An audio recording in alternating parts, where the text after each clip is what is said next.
नमस्कार साथियों, आपका दिग्गज अकेडमी में बहुत बहुत स्वागत है। जैसा कि आप जानते हैं कि प्री एमपीएड का पेपर राजस्थान यूनिवर्सिटी कल ले चुकी है। उसी का सॉल्यूशन लेके आज हम आपके सामने प्रस्तुत हुए हैं। साथियों, बहुत ही अच्छा पेपर राजस्थान यूनिवर्सिटी ने इस बार सेट किया था और बहुत ही अच्छा लगा कि इतना अच्छा पेपर राजस्थान यूनिवर्सिटी इस बार लेके आई। मतलब बच्चों को दिमाग लगाने की जरूरत पड़ी इस बार। ऐसा नहीं था बिल्कुल सिंपल पेपर दे दिया हो, बहुत अच्छा पेपर दिया है। तो आज हम उसको सॉल्व करते हैं। बिल्कुल करेक्ट आपके सामने आंसर की लेके आए हैं। हो सकता है एक दो क्वेश्चन इधर उधर हो जाए, पर बाकी 95% आपके सामने एकदम करेक्ट आंसर की आपके सामने लेकर आए हैं। तो साथियों, पहला क्वेश्चन जो अपन देखते हैं, आप देखिए, आपकी स्क्रीन के सामने है। पहला क्वेश्चन क्या लिखा हुआ है? भारत में अजंता गुफाओं में भित्ति चित्रों में से एक कौन सा खेल दर्शाया गया है? भित्ति चित्रों में से कौन सा एक खेल दर्शाया गया है? तो जैसा कि आप जानते हैं, भित्ति चित्र जो अजंता और एलोरा की गुफाओं में दर्शाए गए थे, उसमें मुख्य रूप से अगर देखा जाए तो 25 ही होगा आंसर। क्या होगा? 25 ही। 25 का ये अभ्रंश क्या है? चौपड़। बाद में जो अभ्रंश बना वो बना चौपड़। ठीक है, तो अगर मुख्य रूप से पूछा जाए तो 25 ही इसका सही उत्तर होना चाहिए। ठीक है साथियों, अगला क्वेश्चन अपन देखते हैं। स्पार्टा खेल मैदान को किस नाम से जाना जाता है? अगर आप इस ऑनलाइन कोचिंग से जुड़े हुए हैं, आपने यूट्यूब पे मेरी क्लास देखी होगी, तो ये चीज तो मैंने चीख चीख के आपको बताई हुई है कि स्पार्टा के अंदर खेल मैदान को प्लेटेनिस्टस कहते हैं। क्या कहते हैं खेल मैदान को? प्लेटेनिस्टस। मैंने आपको बहुत बार बताया था कि स्पार्टा के अंदर क्रमबद्ध शिक्षा को तो एगोग कहा जाता है। क्या कहा जाता है साथियों? एगोग। आपको मैंने बताया था कि स्पार्टा के अंदर जो एगो का संचालक संचालक होता है उसे पेडोनोमस कहा जाता है। क्या कहा जाता है? पेडोनोमस। मैंने आपको यह भी बताया था कि स्पार्टा के अंदर जो खेल मैदान होता है उसे प्लेटेनिस्टस कहते हैं। ठीक है साथियों, मैंने आपको एक और चीज बताई थी, यहां पर जो जासूसी टुकड़ी होती है उसे क्रिप्टिया कहा जाता है। क्या कहा जाता है? क्रिप्टिया कहा जाता है। मैंने आपको एक और चीज बताई थी, यहां पर जो नृत्य होता है, जिम्नास्टिक नृत्य, उसे कहते हैं बीबासीस। क्या कहते हैं साथियों? बीबासीस। ठीक है साथियों, ऐसी बहुत सारी चीजें मैंने आपको उस दिन बताई थी। तो देखो, सीधा क्वेश्चन अपने नोट से, अपनी क्लास से आया है। क्या आया है? स्पार्टा में खेल मैदानों किस नाम से जाना जाता है? प्लेटेनिस्टस नाम से जाना जाता है। आगे चलते हैं, अगला सवाल जो देखते हैं क्या है। माउंट टाइगेटस नाम का स्थान उपयोग माउंट टाइगेटस नामक स्थान का उपयोग स्पार्टन्स द्वारा किस उद्देश्य के लिए किया जाता है? मैंने आपको इसी क्लास के अंदर यह भी बताया था किस लिए किया जाता है। टाइगेटस क्या है? एक पहाड़ी है। क्या है टाइगेटस? एक पहाड़ी है। क्या करते हैं वहां से? बच्चों को नीचे फेंक देते हैं। कौन से बच्चों को? दुर्बल बच्चों को, जो कमजोर बच्चे होते हैं, जो अविकसित बच्चे होते हैं, उन्हें कहां से फेंक देते हैं? माउंट टाइगेटस। तो इसका क्या आएगा? मौत के सामने। इसका आंसर क्या आएगा? मौत के सामने। बिल्कुल, अगर आप हमारी क्लास देखते हैं यूट्यूब पर, दो क्वेश्चन तो पहले तीन क्वेश्चन के अंदर ही आपके पास दो क्वेश्चन आपके सामने आ चुके हैं। ठीक है साथियों, आगे अगर अपना अगला क्वेश्चन देखें, 15वीं शताब्दी में सामंत इंग्लैंड में कौन से खेल लोकप्रिय हैं? अगली क्लास के अंदर आपको इसका ही पता चल जाएगा कि 15वीं शताब्दी में कौन से खेल। तीरंदाजी मुख्य खेल था जिसे वहां पर बहुत ज्यादा प्रचलन में था, और इसी की वजह से फुटबॉल, वॉलीबॉल, हैंडबॉल जैसे खेलों पर प्रतिबंध लगा दिया गया था इंग्लैंड के अंदर 15वीं शताब्दी के अंदर। ठीक है साथियों, तो अगला क्वेश्चन देखते। बैरन पियरे डी कुबर्टिन किस देश के निवासी हैं? उनका संबंध किससे है? उनका संबंध है फ्रांस देश से। किस देश से संबंध है? फ्रांस से। क्यों भैया? अपन ने पढ़ा था आज ही के दिन, जिस दिन मैं क्लास रिकॉर्ड कर रहा हूं, 23 जून को क्या हुआ था? आईओसी की स्थापना हुई थी। किसकी स्थापना हुई थी? अंतरराष्ट्रीय ओलंपिक समिति की स्थापना हुई थी। और कहां पर हुई थी? सरबोन नामक स्थान पर। सरबोन कहां पर है? पेरिस में एक जगह है, सरबोन विश्वविद्यालय। सरबोन विश्वविद्यालय के अंदर किस चीज की स्थापना हुई? आईओसी की, अंतरराष्ट्रीय ओलंपिक समिति की। और सरबोन पेरिस कहां पर है? पेरिस राजधानी है फ्रांस की। ठीक है साथियों, तो बैरन पियरे डी कुबर्टिन का किससे संबंध है? फ्रांस देश से संबंध है। ठीक है साथियों, अगली स्लाइड पे चलते हैं। प्राचीन यूनानी समाज में शारीरिक शिक्षा और एथलेटिक खेलों को किस काल में बहुत महत्व दिया जाता है? साथियों, ये क्वेश्चन थोड़ा सा पेचीदा है। पेचीदा क्यों है कि ये राजस्थान यूनिवर्सिटी किसको मानती है? मुख्य तौर पर देखें अपन तो हमें ये तो याद है कि 776 ईसा पूर्व में, किस समय पर, 776 बीसी में क्या चालू हो गए थे? ओलंपिक खेल चालू हो गए थे। कौन से खेल? ओलंपिक खेल चालू हो गए थे। मैंने आपको एक और चीज बताई थी, 582 ईसा पूर्व में 2 खेल चालू हुए। कौन से? एक तो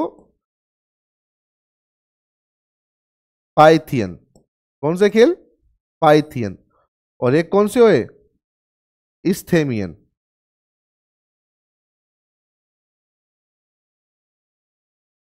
ठीक है साथियों, ये हुए 582 ईसा पूर्व में।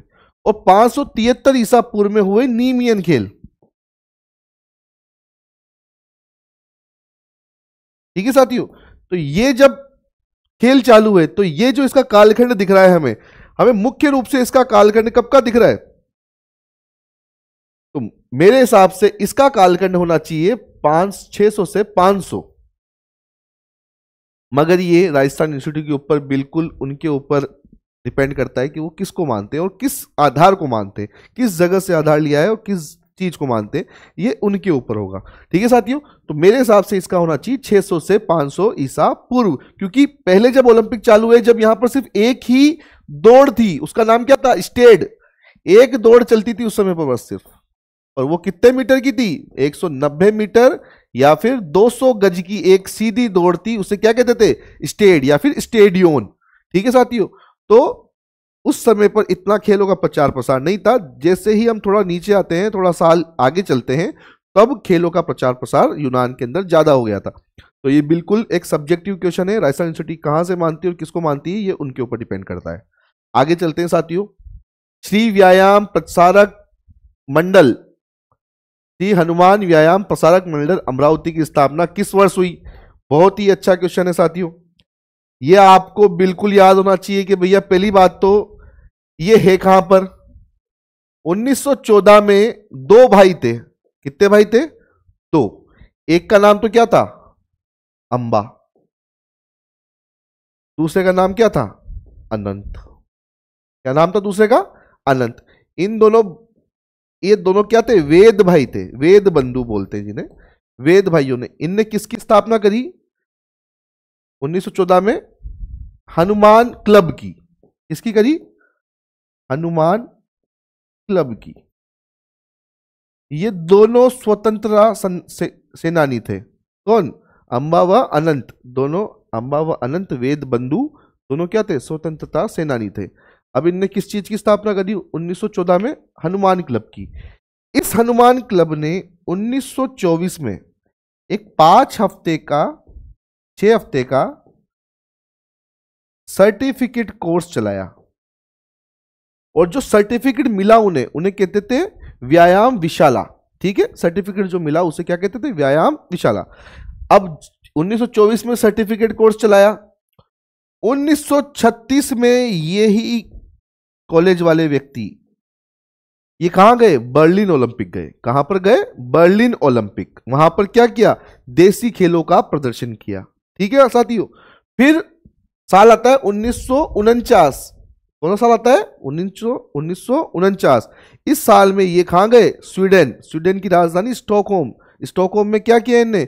द्वितीय लिंगियार्ड में देसी जिम्नास्टिक या फिर देसी खेलों का प्रदर्शन किया, मतलब मलखम का प्रदर्शन किया। ठीक है, कब किया?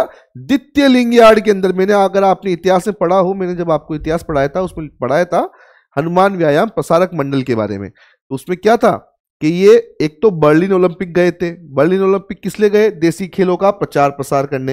हिटलर ने इन्हें अलग से सम्मानित किया था उस समय पर। ठीक है साथियों, और उस 1949 में क्या, कहां गए ये गए स्टॉकहोम, स्वीडन की राजधानी, और वहां पर क्या किया? सेकेंड लिंगियार्ड के अंदर देसी खेलों का प्रदर्शन किया। आपको हनुमान व्यायाम से 5 बातें पता चल गई। क्या क्या? 1914 में तो इसका गठन हुआ। ठीक है, 1924 में इनने 6 हफ्ते का एक सर्टिफिकेट कोर्स चालू किया। ठीक है साथियों। 1936 में ये कहां गए? बर्लिन ओलंपिक गए देसी खेलों का प्रदर्शन करने। 1949 में ये कहां गए? द्वितीय लिंगयार्ड के अंदर गए प्रदर्शन करने। किसका? मलखम का प्रदर्शन करने। इसकी स्थापना किसने की? अम्बा व अनंत, दो वेद भाई थे उनने। ये 5 चीजें आपको याद रखनी है HVPM से। ठीक है साथियों, ये बातें हो गई अपनी। आगे चले हम। अगला क्या क्वेश्चन है? अगला क्वेश्चन है Lakshmibai national college of physical education, Gwalior की स्थापना किस वर्ष हुई? बिल्कुल सबको पता है। कब हुई? 1957 में हुई।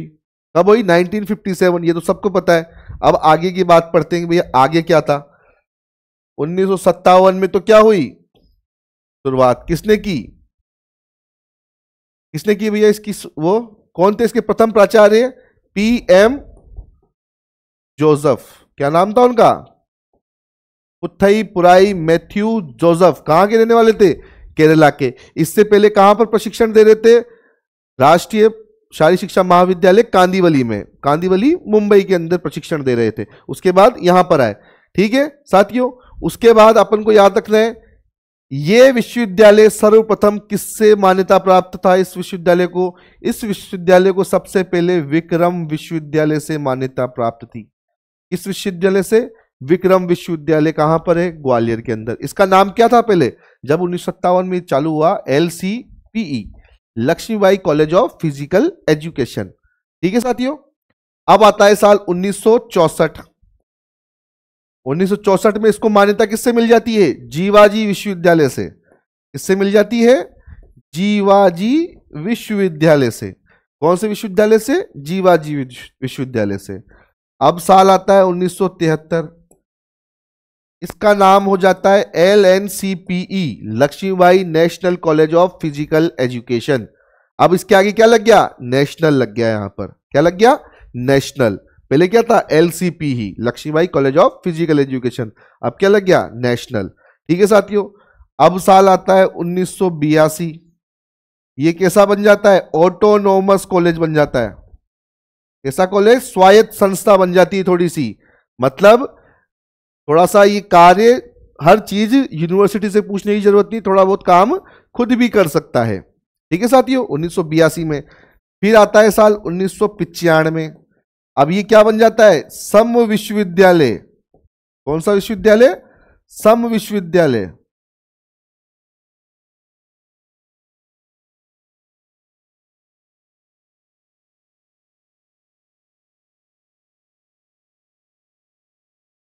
ठीक है साथियों, सम विश्वविद्यालय बन जाता है। ये सम विश्वविद्यालय का मतलब क्या होता है? Deemed university. अब ये डिम्ड यूनिवर्सिटी क्यों बना? साथियों, जिस भी यूनिवर्सिटी को अगर यूनिवर्सिटी का दर्जा पाना है तो उसे पहले, मतलब जिस भी कॉलेज को अगर यूनिवर्सिटी का दर्जा पाना है तो पहले उसे सम विश्वविद्यालय बनना पड़ेगा। सम विश्वविद्यालय ऑटोनोमस से थोड़ा ज्यादा पावर रखता है कि मतलब उसको यूनिवर्सिटी से इतना ज्यादा पूछने की जरूरत नहीं पड़ती। सिलेबस अपने बना सकता है, कोर्स अपने निकाल सकता है, बहुत सारे कार्य वो खुद कर सकता है। यहां तक कि सम विश्वविद्यालय कई बार डिग्री भी अपने नाम से दे सकते हैं। ठीक है साथियों, मगर विश्वविद्यालय तो देता ही है, ये ऑटोनोमस कॉलेज कभी भी अपनी डिग्री नहीं दे सकता। सम विश्वविद्यालय किसी कुछ कुछ उसके अंदर अपने खुद की डिग्री भी दे सकते हैं। अब उसके बाद साल क्या आएगा? साल आएगा साल 2000। साल कौन सा आएगा? साल 2000। साल 2000 में क्या होता है साथियों? ये जो कॉलेज है ये किसके अधीन आ जाता है? ये आ जाता है युवा मामलात एवं खेल विभाग के अधीन। कौन सा विभाग है? युवा मामलात एवं खेल विभाग, ministry of sports development, ministry of sports. उसके अंडर में कौन सा आ जाता है? LNCPE। ठीक है साथियों, ये इसका इतिहास है आपके सामने। ठीक है साथियों, जैसे यहां पर 1995 में सम विश्वविद्यालय बना, जब इसका नाम बदल के LNIPE हो गया था। अब C कॉलेज हट गया, अब क्या बन गया? ये आई का मतलब institute, Lakshmibai national institute of physical education. ठीक है साथियों, तो ये इसका इतिहास है मोटा मोटा। उसके बाद भी अगर आप जानना चाहो तो 2009 के अंदर इसके आगे इसके आगे यू लग गया था, LNUPE। इसको यूनिवर्सिटी का दर्जा मिल गया था और बाकी इसने क्या लगा लिया? आई की जगह क्या लगा लिया, U, Lakshmibai national university of physical education. मगर 2017 में यूजीसी ने वापस से इसको क्या बना दिया कि नहीं, आप यूनिवर्सिटी अपने नाम के आगे नहीं लगा सकते, आपको वापस से क्या नाम लेना पड़ेगा, LNIPE, Lakshmibai national institute of physical education. ठीक है साथियों। और इसके अलावा अपन इसमें जानने की क्या बात है, PM जोसेफ, इनको यहां पर 4 वर्ष का बीपीई कोर्स, इनने कौन सा कोर्स चलाया, BPE, bachelor of physical education course जब यहां पर चलाया तो इसके लिए 1967 में इनको पद्मश्री मिला। क्या मिला, पद्मश्री अवार्ड मिला। शारीरिक शिक्षक, प्रथम शारीरिक शिक्षक है भारत के जिन्हें क्या मिला, पद्मश्री पुरस्कार मिला। वो कौन है, PM जोसेफ। क्यों, क्योंकि इनने 4 साल का क्या कोर्स चलाया था, बीपीएड कोर्स। 12th के बाद डायरेक्ट बीपीएड, मतलब BA प्लस बीपीएड दोनों कोर्स एक साथ हो जाएंगे, वो किसने चलाया, PM जोसेफ ने। इसी कारण इनको क्या मिला, 1967 में पद्मश्री पुरस्कार मिला। भारत का 4था सबसे बड़ा सिविलियन अवार्ड है वो। तो ये सारी बातें आपको किसके बारे में जाननी है, LNIP के बारे में जाननी चाहिए। ठीक है साथियों, आगे चलते हैं। बहुत अच्छा पेपर बनाया है इस बार राजस्थान यूनिवर्सिटी ने, और बहुत, जो भी बच्चा पढ़ के गया है उसको 100% मजा आया होगा इस पेपर को देने में, क्योंकि पेपर की क्वालिटी इतनी अच्छी है। अगर कोई बच्चा सिर्फ ऊपर ऊपर से पढ़ के गया है या फिर टाइम पास करने गया है तो उसको इस पेपर के अंदर आ सकते हैं 10, 20, 50, 30 क्वेश्चन आ सकते हैं, मगर 50 या 55 या 60 क्वेश्चन वही बच्चा करके आ पाएगा जो अच्छे से अध्ययन करके गया होगा। ठीक है साथियों, आगे चलते हैं अपन। राजकुमारी, इन्हें अमृता कौर नहीं लिखा इसके अंदर, राजकुमारी लिख दिया सिर्फ, यहां पर अमृता भी आएगा, राजकुमारी अमृता कौर। क्या नाम है मैडम का, राजकुमारी अमृता कौर। इनके नाम से एक तो अपने RPSC या फिर अधीनस्थ बोर्ड को एक क्वेश्चन बहुत पसंद है इनके नाम से, राजकुमारी अमृता कौर के नाम से। वो क्वेश्चन क्या है, इनको पसंद है कि ये किस चीज की खिलाड़ी है, ये टेनिस की बहुत अच्छी खिलाड़ी थी। क्या नाम था इनका, राजकुमारी अमृता कौर। दूसरी बात आपको जानने की क्या है, ये आजाद भारत की सबसे पहली क्या है, स्वास्थ्य मंत्री, शिक्षा मंत्री नहीं है, क्या है ये, स्वास्थ्य मंत्री हैं। आजाद भारत की क्या है ये, देखो एक तो अपन चीज लिखते हैं इनके बारे में, 3-4 चीजें लिख लेते हैं, आप नोट कर लेना अगर किसी को करना हो तो। एक तो अमृता कौर, क्या नाम है इनका, अमृता कौर। ठीक है, आजाद भारत की पहली क्या है ये, स्वास्थ्य मंत्री है। ठीक है साथियों, एक बात तो ये हो गई। किसकी अच्छी खिलाड़ी है, टेनिस की बहुत अच्छी खिलाड़ी है। कोचिंग स्कीम कौन सी चलाई, राजकुमारी अमृता कौर कोचिंग स्कीम। इसका आंसर तो क्या है, आपको सबको याद होगा वैसे तो, आप सब 1953। ठीक है साथियों, अब आगे बात अपन करते हैं इसके बाद इस स्कीम के बारे में कुछ थोड़ी बहुत बातें कर लेते हैं। तो एक बात तो ये है, ये स्कीम चलाई क्यों गई थी, 2 स्टेडियम थे। एक तो नेशनल स्टेडियम, कहां पर है, नई दिल्ली में।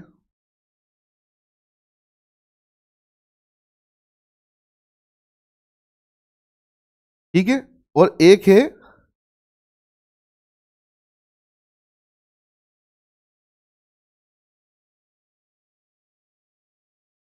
सरदार वल्लभ भाई पटेल स्टेडियम मुंबई। कहां पर है, मुंबई में। इन दोनों स्टेडियम का उपयोग करने के लिए एक स्कीम बनाई गई, किसने बनाई, राजकुमारी अमृता कौर। वो क्या थी, आजाद भारत की पहली स्वास्थ्य मंत्री। ठीक है, ये 2 स्टेडियम थे, नेशनल स्टेडियम नई दिल्ली, सरदार वल्लभ भाई पटेल स्टेडियम मुंबई। इन दोनों का उपयोग करने के लिए स्कीम बनाई गई। अब ये स्कीम चलती रही, आगे जाके क्या हुआ, प्रशिक्षक के लिए थी ये स्कीम वैसे तो। ठीक है, इस स्कीम को 12 अक्टूबर, तारीख क्या है, 12 अक्टूबर 1961 को, 12 अक्टूबर 1961 को इस स्कीम को किसने मिला दिया गया, NIS, national institute of sports के अंदर इसको मिला दिया गया। उस समय इसमें कितने प्रशिक्षक थे, काम कर रहे थे भैया, 61 प्रशिक्षक थे इसके अंदर, अमृता कौर कोचिंग स्कीम में। आपको इसके बारे में क्या क्या जानना है, अमृता कौर कोचिंग स्कीम के बारे में आपके सामने है। अमृता कौर क्या थी, आजाद भारत की पहली स्वास्थ्य मंत्री थी। टेनिस की क्या थी, बहुत अच्छी खिलाड़ी थी। उसके बाद ये scheme Amrita Kaur coaching scheme किस लिए चलाई गई? दो स्टेडियम थे, एक तो नेशनल स्टेडियम नई दिल्ली और सरदार वल्लभ भाई पटेल स्टेडियम मुंबई का उपयोग लेने के लिए। ठीक है, इस स्कीम को 12 अक्टूबर 1961 को किसमें मिला दिया गया? किसने मिलाया इस स्कीम को? इसको एनआईएस पटियाला के अंदर। उस समय इसमें कितने प्रशिक्षक थे? 61 प्रशिक्षक थे। ये सारी चीजें आपको इस स्कीम के बारे में जाननी जरूरी है। और इस स्कीम की शुरुआत कब हुई थी? 1953 1953 के अंदर। ठीक है साथियों, आगे चलते हैं हम। अगला क्वेश्चन क्या है? यह विश्वास की जीवन प्रकृति के नियमों द्वारा संचालित होता है, ये दर्शन का केंद्र है। देखो साथियों, फिलोसॉफी इतना बड़ा टॉपिक है कि आप पढ़ते पढ़ते बूढ़े हो जाओ तो भी आप पूरा नहीं पढ़ पाओ उसको। ठीक है, तो अपन को की पॉइंट पकड़ने, थोड़ा सा इंटेलिजेंट नहीं, स्मार्ट वर्क करना है, हार्ड वर्क नहीं करना है, स्मार्ट वर्क करना है। स्मार्ट वर्क कैसे करेंगे भैया? क्वेश्चन को पढ़ेंगे, क्या दिख रहा है? यह विश्वास है कि प्रकृति, शब्द क्या आ रहा है? प्रकृति के नियमों द्वारा संचालित होता है। तो प्रकृति की, जहां प्रकृति आ गया वहां अपन क्या करके आएंगे? प्रकृतिवाद। क्या करके आएंगे? प्रकृतिवाद।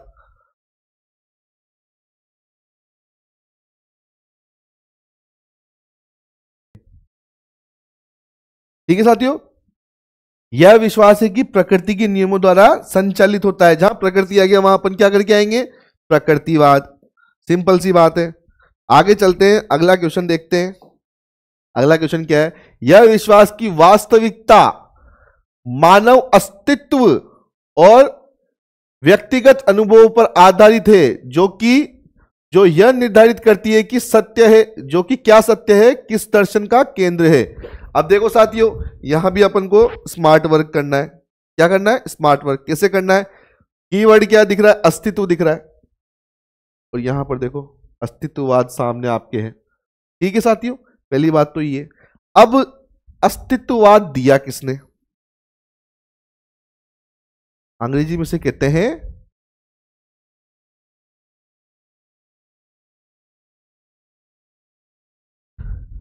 एग्जिस्टेंशियलिज्म।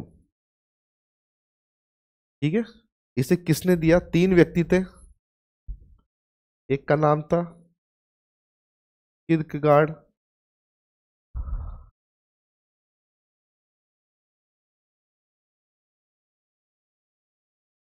नीटज, और एक व्यक्ति था सार्टे।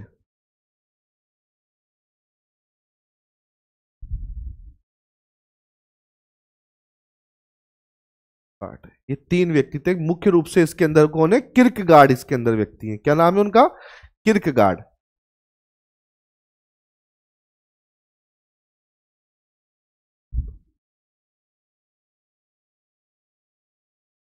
नहीं,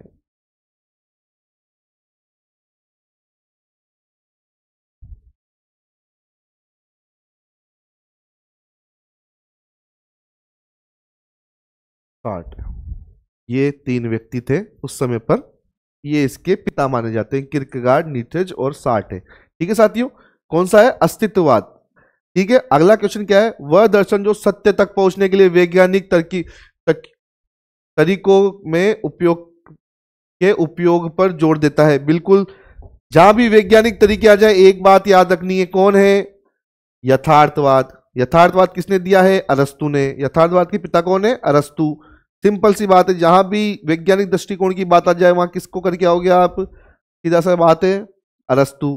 ठीक है, यह विश्वास की अनुभव सत्य पर आधारित है, न कि आदर्श आदर्श या आदर्श या वास्तविकता है। किसके दर्शन का केंद्र है? लिखा है, यह विश्वास है कि अनुभव अनुभव सत्य का आधार है। अच्छा, अनुभव सत्य का आधार है, न कि आदर्श या वास्तविकताएं। ठीक है, अनुभव जहां भी आ जाए, बिल्कुल की पॉइंट क्या है इसके अंदर? अनुभव। अनुभव जहां भी आ जाए, शारीरिक शिक्षा का दर्शन कौन सा है भैया? सबसे अच्छा दर्शन अपने लिए शारीरिक शिक्षा का दर्शन। आपसे क्वेश्चन पूछे, शारीरिक शिक्षा का दर्शन, किसका दर्शन? शारीरिक शिक्षा का। आपसे कौन है भैया? अपना व्यवहारिकतावाद।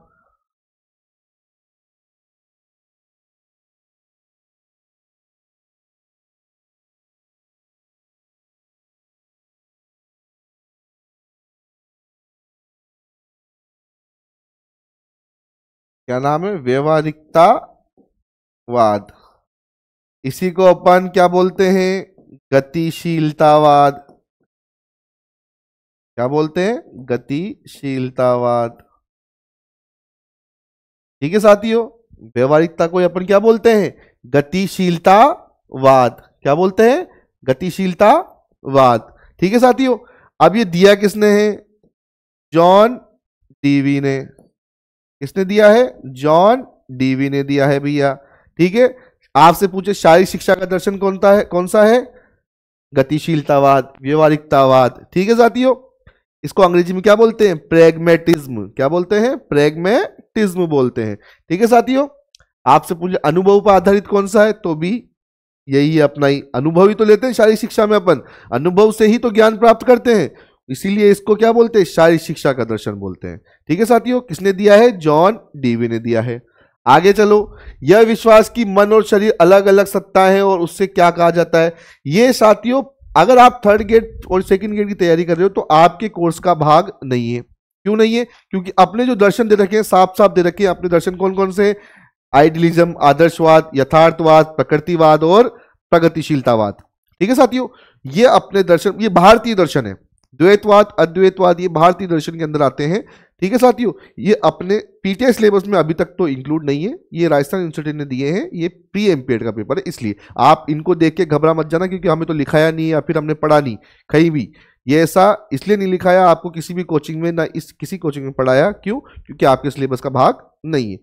मगर फिर भी हम यहाँ पर इसको देख लेते हैं, क्या बोल रहा है ये? यह विश्वास की मन और शरीर अलग अलग सत्ताएं हैं, उसे क्या कहा जाता है? उसे कहा जाता है अलग अलग। जहां भी है मतलब द्वैत, दो चीजों की बात हो रही है, मन और शरीर अलग अलग है मतलब द्वैतवाद है। क्या है? डुअलिज्म, दो अलग अलग सत्ताएं। ठीक है साथियों, सिगमंड फ्रॉइड के अनुसार व्यक्तित्व के कौन सी संरचना आनंद के सिद्धांत पर काम करती है? सिगमंड फ्रॉइड ने 3 दिए हैं, कौन कौन से दिए हैं?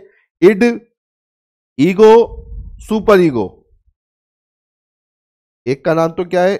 Id, ego, super ego.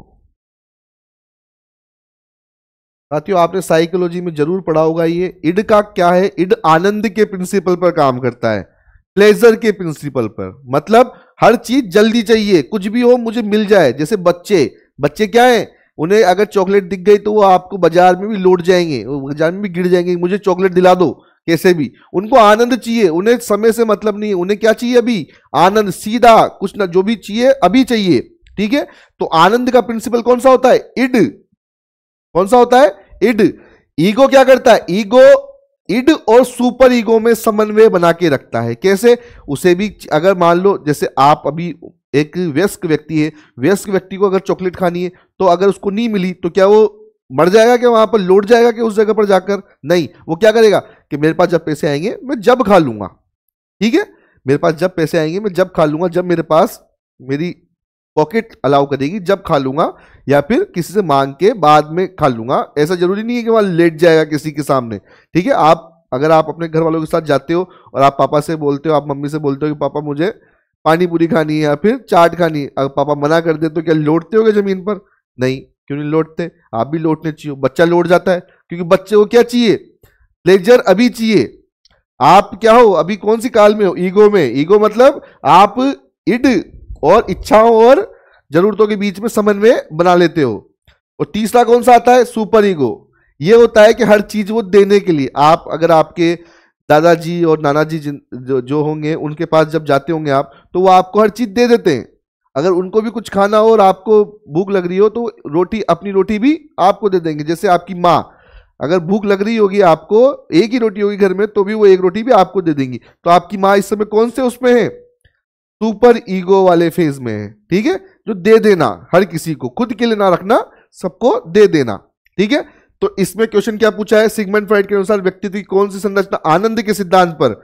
आनंद मतलब प्लेजर, अभी चाहिए जो भी चाहिए, आनंद के सिद्धांत पर कौन सी करती है? इड। ठीक है, आनंद के सिद्धांत पर कौन करती है? आपसे पूछे, ये तो क्या है? आनंद के सिद्धांत पे काम करती है। ये किसके सिद्धांत पे करती है? ये मानव शरीर का वास्तविक सिद्धांत है, ईगो। और एक तरह से ये कौन सा है, देवता, एक तरह से देवता के रूप है सुपर ईगो। किसका रूप है, देवताओं का। ठीक है साथियों, आगे चलते हैं अगली क्लास। अगला जो क्वेश्चन है, यह विश्वास की वास्तविकता मानव अस्तित्व और व्यक्तिगत अनुभवों पर आधारित है। ये तो कर लेना। हाँ, सिगमंड फ्राइड के व्यक्तित्व सिद्धांत के अनुसार व्यक्तित्व की संरचना के तीसरे घटक का नाम क्या। देखो अभी पूछा, अपन ने पढ़ा था और वापिस आ गया। पहला कौन सा है, इड। कौन सा है, इड। दूसरा कौन सा है, ईगो। और तीसरा कौन सा है, सुपर ईगो।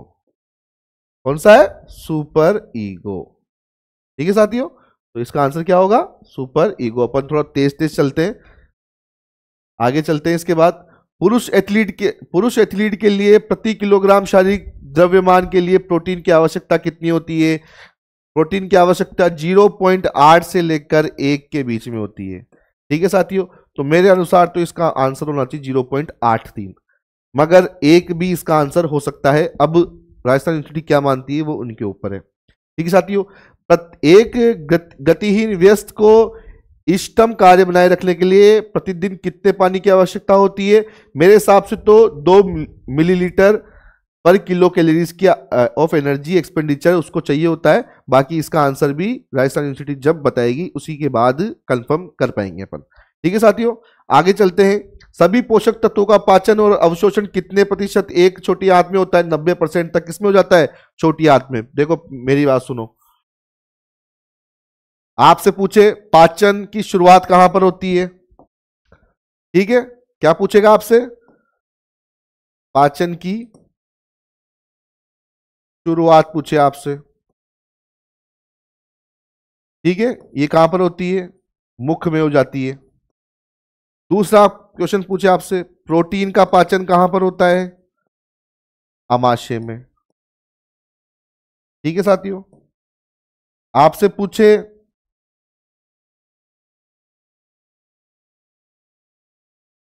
पूछे उसके बाद दूसरा क्वेश्चन, मुख्य पाचन कहां होता है, छोटी आंत में। कहां पर होता है, छोटी आंत में। आपसे पूछे पानी का अवशोषण कहां पर होता है, बड़ी आंत में। ठीक है साथियों, ये 4-5 क्वेश्चन आपको याद होने चाहिए। पाचन शुरुआत कहां पर होती है, मुख के अंदर होती है। स्टार्च का पाचन होता है मुख में, सलाइवा के थ्रू। ठीक है, प्रोटीन का पाचन आमाशय के पेट के अंदर। ठीक है, उसके बाद सब सर्वाधिक पाचन कहां पर होता है, छोटी आंत के अंदर। जल का अवशोषण कहां पर होता है, पाचन के अंदर, बड़ी आंत के अंदर। ठीक है, ये 3-4 क्वेश्चन आपको याद होने चाहिए। ठीक है, कार्बोहाइड्रेट निम्न में से कौन से परमाणु के नहीं होते भैया। कार्बन के अंदर क्या होता है, कार्बोहाइड्रेट के अंदर कार्बन होता है, ऑक्सीजन होता है और हाइड्रोजन होता है, नाइट्रोजन नहीं होता। नाइट्रोजन किसके अंदर होता है, ये जानना जरूरी है आपको। किसके अंदर होता है, प्रोटीन के अंदर होता है। प्रोटीन के अंदर ये चारों मिलते हैं। ठीक है, कार्बन, ऑक्सीजन, नाइट्रोजन और हाइड्रोजन। ठीक है, ये चारों किसमें मिलेंगे आपको, प्रोटीन के अंदर। नाइट्रोजन किसमें नहीं होता, कार्बोहाइड्रेट में। यहां किसके लिए पूछा है, कार्बोहाइड्रेट। अगर ये यहां नाइट्रोजन होता तो सॉरी प्रोटीन होता तो ये चारों के चारों इसके अंदर होते। ठीक है साथियों, आगे चलते हैं अपन। शारीरिक रूप से सक्रिय व्यक्ति के लिए कार्बोहाइड्रेट की कुल कैलोरी सेवन का कितना प्रतिशत सुझाया जाता है। शारीरिक रूप से अगर कोई व्यक्ति सक्रिय है तो उसको 60% कार्बोहाइड्रेट लेना चाहिए उसके भोजन के अंदर, इंटेक के अंदर। बिल्कुल ठीक है, ग्लूकोज अणु के पूर्ण विखंडन के कुल कितने एटीपी के शुद्ध ऊर्जा प्राप्त होती है। मुख्य रूप से तो एटीपी बनते हैं 38। कितने बनते हैं, 38, मगर 2 उसको बनाने में खर्च हो जाते हैं तो 36।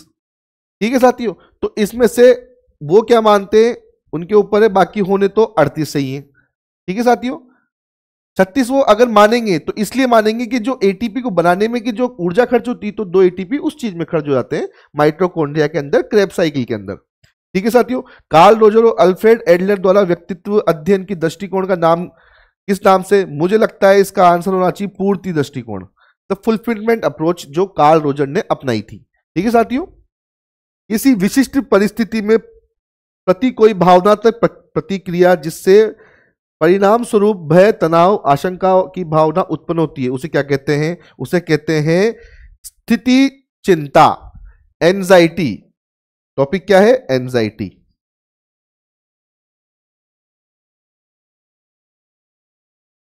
ठीक है, एंजाइटी होती है दो प्रकार की, एक होती है स्टेट, एक होती है ट्रेट।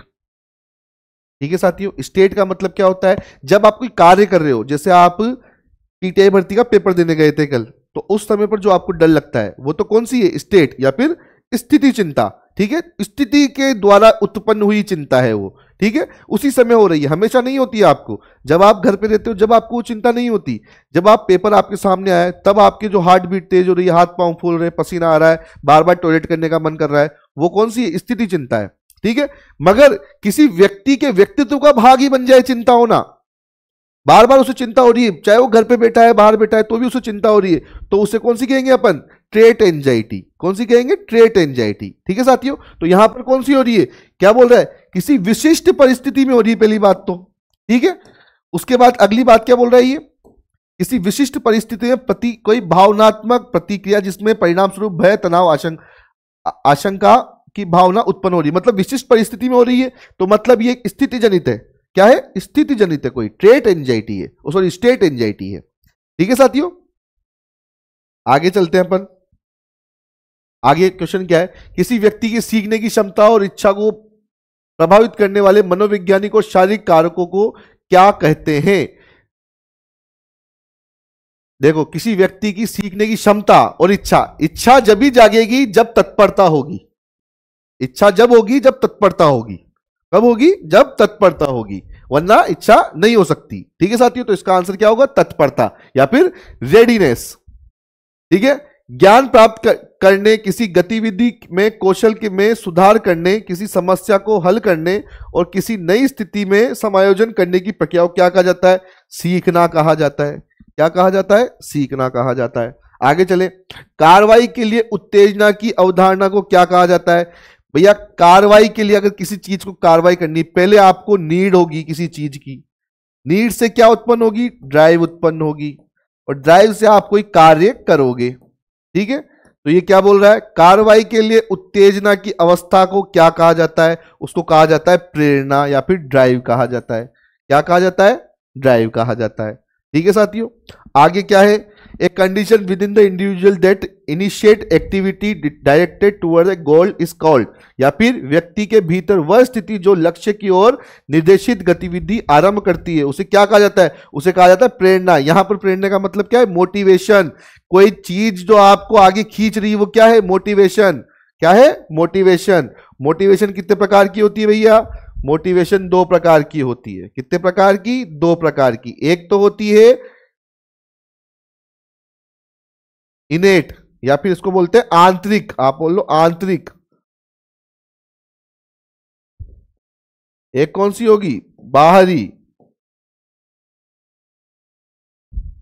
ठीक है, आंतरिक मोटिवेशन, जब आप किसी इच्छा के विरुद्ध जाके, मतलब कोई आपका उसमें लाभ ना हो, बिना लाभ के आप कोई काम करो। बच्चे किस पे रहते हैं, बच्चों के अंदर आंतरिक मोटिवेशन बिल्कुल भी नहीं होता। उनको जब तक आप कुछ चीज नहीं दोगे वो काम नहीं करेंगे। ये क्वेश्चन पूछा जाता है, बच्चों में किस चीज की कमी होती है, आंतरिक अभिप्रेरणा की कमी होती है। ठीक है साथियों, अभी आप पीटीआई भर्ती की तैयारी कर रहे हो, ये कौन सी अभिप्रेरणा है आपके सामने, एक आप ये क्लास देख रहे हो, तो ये ऐसे तो देख नहीं रहे आपको मजा आ रहा है, ये आप इसलिए देख रहे हो क्योंकि आपको पीटीआई बनना है, आगे जाके आपको नौकरी पानी है। वो नौकरी क्या है, वो बाहरी अभिप्रेरणा है। आप नौकरी के पीछे नहीं हो, मुख्य रूप से आप नौकरी की सैलरी के पीछे हो। व्यक्ति किसके पीछे होता है, जो उसको आगे मिलता है, रिवॉर्ड मिलता है। रिवॉर्ड क्या है, आप नौकरी करोगे तो आपको क्या मिलेगी, सैलरी मिलेगी। ठीक है साथियों, तो मोटिवेशन कितने प्रकार का होता है, दो, आंतरिक और बाहरी। यहां पर क्वेश्चन क्या है आपके सामने, किसी व्यक्ति के भीतर वह स्थिति जो लक्ष्य की ओर निर्देशित गतिविधि आरंभ करती है। लक्ष्य की तरफ अगर आप बढ़ रहे हो, आपका लक्ष्य क्या है, पीटीआई भर्ती, उसकी तरफ जो आपको खींच रही है, कार्य करने के लिए कह रही है, वो क्या है, अभिप्रेरणा। प्रेरणा, मोटिवेशन। ठीक है, मोटिवेशन में भी कौन सी, बाहरी अभिप्रेरणा। आंतरिक किसी भी लाभ के बिना की जाती है, जब आपको कोई भी लाभ ना हो फिर भी आप करो। जैसे आपकी हॉबीज, हॉबीज से आपको कोई लाभ मिल रहा है नहीं, फिर भी आप उसको करते हो, उससे कोई भी आपको लाभ नहीं मिलता, तो वो कौन सी अभिप्रेरणा है, आंतरिक अभिप्रेरणा। ठीक है साथियों, आगे चलते हैं।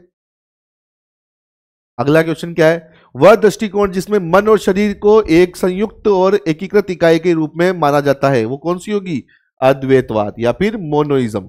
ठीक है साथियों, क्या होगा वो, अद्वैतवाद या फिर मोनोइज्म। इसका आंसर होगा अद्वैतवाद। अगर ये दोनों अलग अलग है तो उसे क्या बोलेंगे, द्वैतवाद। सीखने के 3 डोमेन के में से कौन से मोटर कौशल और शारीरिक फिटनेस के विकास में शामिल है?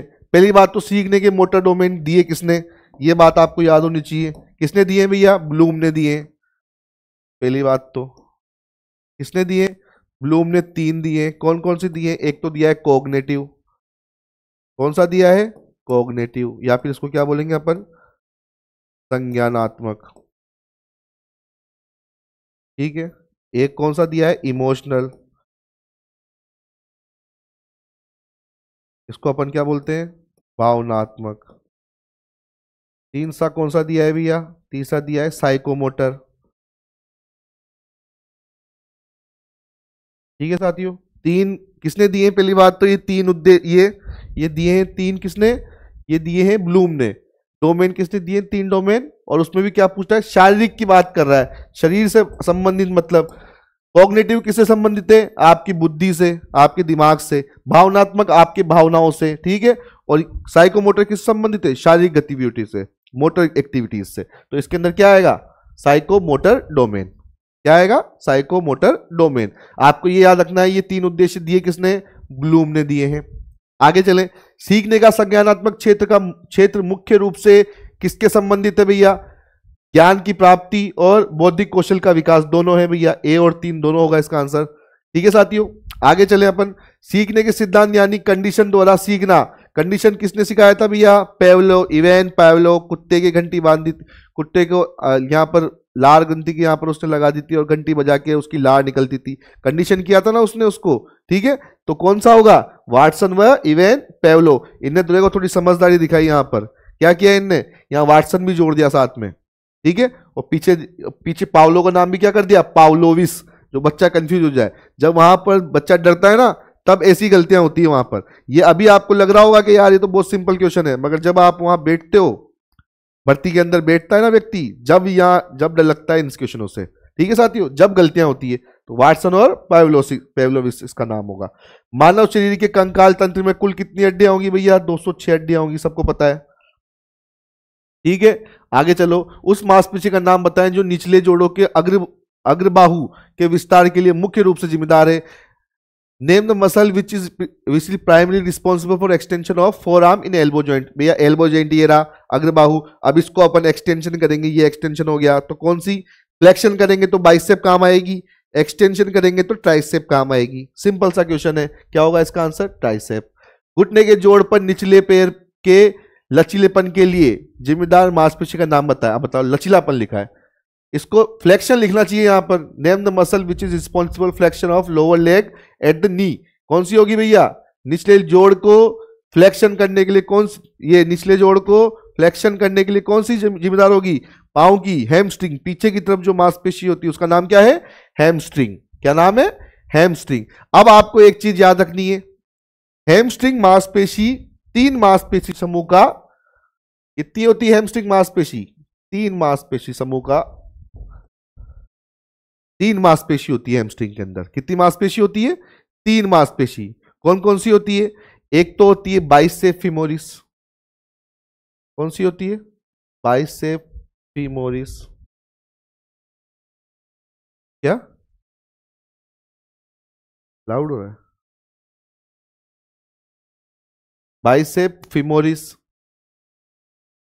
एक होती है सेमी मेम्ब्रेनस, सेमी टेंडिनस।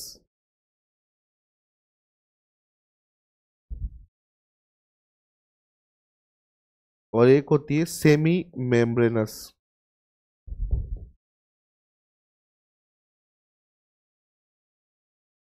ये तीनों आपको याद रखनी है। हैमस्ट्रिंग मांसपेशी कितने मांसपेशी समूह है? 3 मांसपेशी है भैया हैमस्ट्रिंग मांसपेशी के अंदर। Bicep femoris, semi tendinous, semi membranes. ठीक है साथियों, आगे चलते हैं। मानव हृदय में कितने कक्ष होते हैं भैया? बताओ भैया। ऐसे मान लो ये मानव,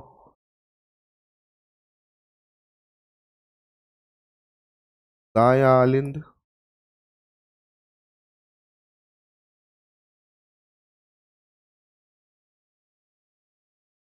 बायां आलिंद।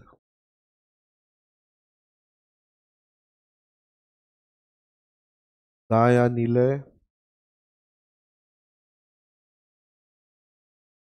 बायां नीले। ठीक है साथियों, मतलब कितने हो गए? 4।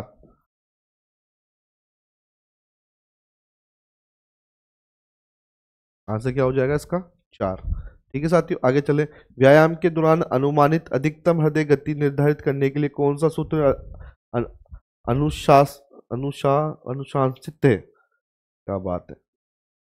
220 माइनस व्यक्ति की आयु, फॉर्मूला तो यही है बस, 220 माइनस व्यक्ति की आयु, ये फॉर्मूला है आपकी मैक्सिमम हार्ट रेट का। ठीक है साथियों, अब इसका भी आप 60 से 80% पहुंच जाओ तो वो सबसे अच्छा रहता है। अगर आपके लिए पूछा जाए तो एकदम मैक्सिमम पहुंच जाओगे तो दिक्कत आ जाएगी, मगर 60 से 80% अगर आप पहुंच गए तो बहुत अच्छा माना जाता है।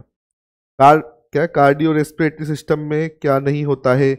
हड्डियां नहीं होती भैया, तीनों चीजें कार्डियो रेस्पिरेटरी सिस्टम का भाग है। आगे चले।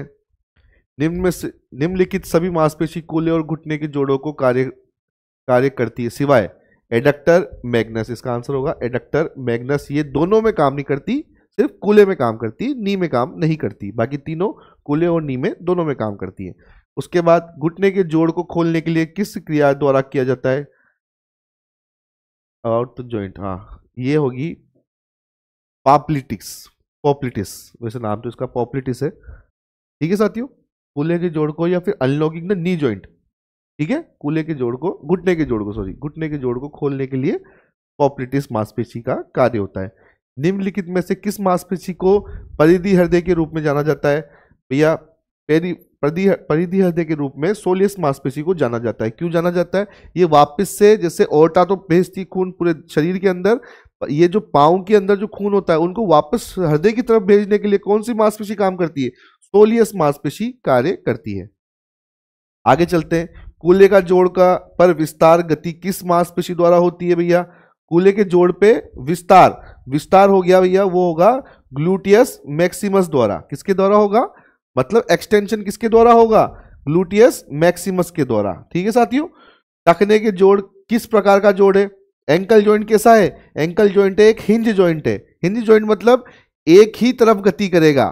ठीक है, जैसे कब्जा जोड़ कहते हैं। कब्जा मतलब जब कब्जा, गेट में कब्जा लगा रहता है ना, मतलब एक ही तरफ गति करेगा। जैसे अपना ये वाला जोड़, ये सिर्फ आगे और पीछे ही गति कर सकता है, ना ये इधर घूम सकता ना इधर घूम सकता। ये जोड़ सिर्फ आगे और पीछे घूम सकता है। ये कौन सा जोड़ है? हिंज जोड़ या फिर कब्जा जोड़। ऐसे ही टकना है आपका, या तो आगे या फिर पीछे, ऐसे ही काम कर सकता है, इधर उधर नहीं हो सकता। ठीक है साथियों, इसलिए कौन सा होगा? ये हिंज जोड़ होगा। आगे चलते हैं। कूल्हे के जोड़ को लचीलापन निम्नलिखित में से किस मांसपेशी द्वारा किया जाता है? कूल्हे के जोड़ का फ्लेक्शन, अच्छा फ्लेक्शन करेंगे भैया, इलियाकस मांसपेशी होती है, इसके द्वारा इसका क्या होता है? फ्लेक्शन होता है। ठीक है साथियों, उसके बाद इंफीरियर टीबियो फिबुला जोड़ किस प्रकार का जोड़ है? टीबिया और फिबुला हड्डियां, दो हड्डियां होती है पाँव के अंदर। ठीक है, ये दोनों जहां जुड़ती है मतलब ये अचल है, मतलब ये दोनों में गति नहीं कर सकती भैया। तो ये क्या होगा? सिंडेस्मोसिस जोड़ होगा। कौन सा जोड़ होगा? सिंडेस्मोसिस जोड़ होगा। सिंडेस्मोसिस का मतलब क्या होता है? अचल जोड़, मतलब जो गति नहीं कर सकता। फाट लेग का स्वीडिश शब्द का जिसका अर्थ है गति का खेल या फिर स्पीड प्ले, इसे स्वीडिश प्ले भी कहते हैं। क्या कहते हैं? Swedish play. ठीक है, ये भी कहा जाता है इसे स्वीडिश प्ले, ये भी याद रखना है आपको। फाटलेग का एक और नाम क्या है? क्या नाम है फाटलेग का? स्वीडिश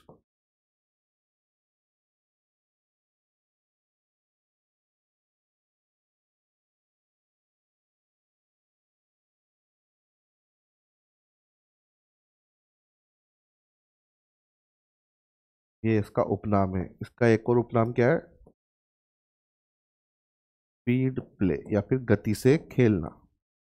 ठीक है साथियों, आगे चलते हैं। क्षैतिज झुकाव और विस्तार मानव शरीर के किस जोड़ पर चारों एक गति है? मतलब horizontal flexion and extension in the is a movement around which joint in human body? क्षैतिज झुकाव व विस्तार मानव शरीर में किस जोड़ के चारों ओर एक गति है? यह होगी भैया अपने कंधे के जोड़ पर। कौन से जोड़ पर होगी? कंधे के जोड़ पर। जैसे अपन क्या करते हैं? गले लगते हैं किसी से, यूं और यूं। ये तो क्या हो गया? कम होना, ये क्या हो गया, ज्यादा होना, ठीक है। Horizontal flexion, horizontal extension. आगे चले, what does the plane horizontal, ये हॉरिजॉन्टल फ्लेक्शन किस उसमें हो रहा है भैया, ये ट्रांसवर्स प्लेन में हो रहा है। किस में हो रहा है, ट्रांसवर्स प्लेन में हो रहा है, ठीक है साथियों। आगे चले, डोर्सिफ्लेक्शन मानव शरीर के किस जोड़ पे आसपास की गति है। डोर्सिफ्लेक्शन, अगर आपने कहीं मेरी क्लास ली हो तो आपको पता होगा, एंकल में दो मूवमेंट होते हैं, एक तो होता है प्लांटर फ्लेक्शन और दूसरा होता है डोर्सिफ्लेक्शन। जब आपका एंकल, ये जैसे आपका एंकल है, पाँव है, ये ऐसे उठा हुआ है, इसे तो क्या बोलेंगे अपन, डोर्सिफ्लेक्शन। क्या बोलेंगे, डोर्सिफ्लेक्शन। जब आपका एंकल नीचे की तरफ हो, उसे क्या बोलेंगे अपन, प्लांटर फ्लेक्शन। क्या बोलेंगे, प्लांटर फ्लेक्शन। डोर्सी की देखो ट्रिक क्या है, डोर्सी की, डोर, अगर आप कभी भी अपना कोई दरवाजा पांव से रोकोगे तो एडी को ऊपर ही करोगे ना। अगर आपको कोई गेट रोकना है पांव से, या फुटबॉल रोकनी है, तो उसको ऐसे ही करोगे, एंकल को आप पूरा का पूरा एडी को, ठीक है। तो डोर, डोर मतलब दरवाजा, दरवाजा रोकना है तो ऊपर करना पड़ेगा, तो ऊपर करेंगे तो उसे क्या बोलेंगे, डोर्सी फ्लेक्शन। क्या बोलेंगे उसको, डोर्सी फ्लेक्शन। नीचे करेंगे तो उसे क्या बोलेंगे, प्लांटर फ्लेक्शन, ठीक है साथियों। तो आपसे क्या पूछा है, डोर्सी फ्लेक्शन मानव शरीर के किस जोड़ पे होता है भैया, बताओ भैया, किस पे होगा, टखने के जोड़ पर। किस पे होगा, टखने के जोड़ पर। आगे चले, रक्त में आरबीसी की सांद्रता को कृत्रिम रूप से बढ़ाने को प्रक्रिया को क्या कहते हैं, ब्लड डोपिंग कहते हैं। एक्स्ट्रा चीज क्या याद रखनी है, एक तो चीज याद रखनी है भैया, डोपिंग। डोपिंग के पिता किसे कहते हैं, डोपिंग, एक पहली बात तो डोपिंग कहाँ का शब्द है, डच शब्द है। इसका मतलब क्या होता है, एल्कोहल बेवरेज होता है, मादक पदार्थ, एल्कोहल बेवरेज, ठीक है। दूसरी बात, डोपिंग के पिता कौन है, जॉन बोस्लो जिगलर, ये तो डोपिंग के पिता है भैया। डोपिंग की शुरुआत, सबसे पहले डोपिंग पर प्रतिबंध किसने लगाया भैया, 1928 में आईएएफ ने लगाया सबसे पहले। एक पहली कौन सी संस्था है जिसने डोपिंग पर प्रतिबंध लगाया, आईएएफ। उसके बाद आपसे पूछे सबसे पहले भैया डोपिंग ओलंपिक में कब जांच हुई, ड्रग टेस्ट, तो 1968।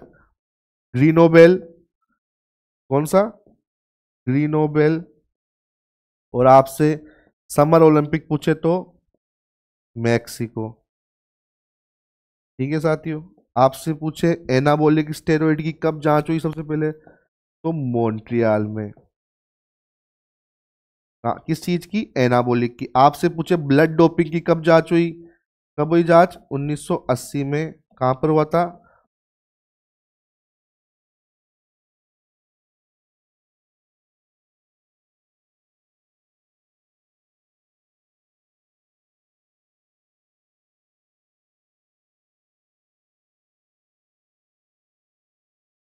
कहां पर हुआ था भैया, मॉन्ट्रियल, ये 1980 मॉस्को के अंदर, ठीक है। यहाँ पर किसकी हुई, ब्लड डोपिंग। इसी वजह से इसे केमिस्ट ओलंपिक भी कहा जाने लगा, ठीक है साथियों। डोपिंग के बारे में तीन चार चीजें याद रखनी है आपको। एक तो क्या है, डोपिंग कौन सा शब्द है, डच शब्द है। इसका मतलब क्या होता है, एल्कोहल बेवरेज, मतलब मादक पदार्थ। डोपिंग के पिता किसे कहा जाता है, जॉन बोस्लो जिगलर। पहली संस्था कौन सी जिसने डोपिंग पर प्रतिबंध लगाया, 1928 में IAF, international athletic amateur, IAF, international athletic association federation, ठीक है। उसके बाद 1968 में क्या हुआ, पहली बार ड्रग टेस्ट चालू हुआ, किसमें, ओलंपिक में। अगर आपसे पूछे पहला ओलंपिक कौन सा है, तो ग्रीनोबिल शीतकालीन ओलंपिक है। और आपसे पूछे ग्रीष्मकालीन ओलंपिक कौन सा था सबसे पहला, तो मैक्सिको ओलंपिक था। आपसे पूछे एनाबॉलिक स्टेरॉइड की जांच सबसे पहले कब हुई, तो 1976 मॉन्ट्रियल ओलंपिक में हुई। आपसे पूछे कि भैया ब्लड डोपिंग की जांच सबसे पहले कब चालू हुई, तो हुई 1980 मॉस्को ओलंपिक में। इसलिए इसे क्या बोला बोला जाने लगा, केमिस्ट ओलंपिक बोला जाने लगा। कौन सा ओलंपिक, केमिस्ट ओलंपिक बोला जाने लगा, ठीक है साथियों। ये बातें हो गई अपनी डोपिंग के बारे में।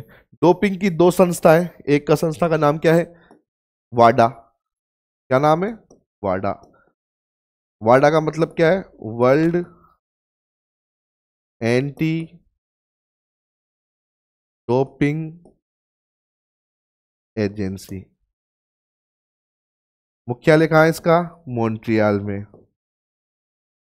मॉन्ट्रियल क्या है? कनाडा की राजधानी। इसका ध्येय वाक्य क्या है? Play true. क्या है ध्येय वाक्य इसका? Play true. हटा दूं ना इसको। उसके बाद अगली जो संस्था है वो कौन सी है? नाडा। क्या है नाम है संस्था का? नाडा।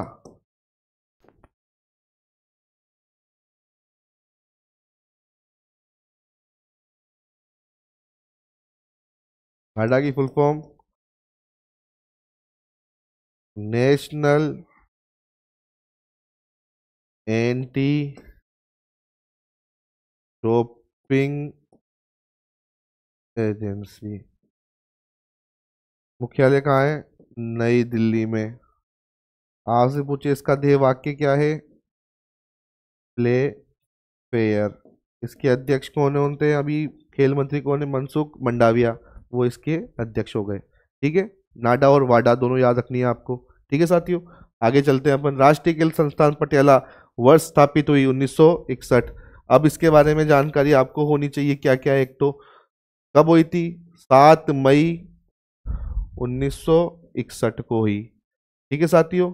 उस तारीख को 7 मई 1961।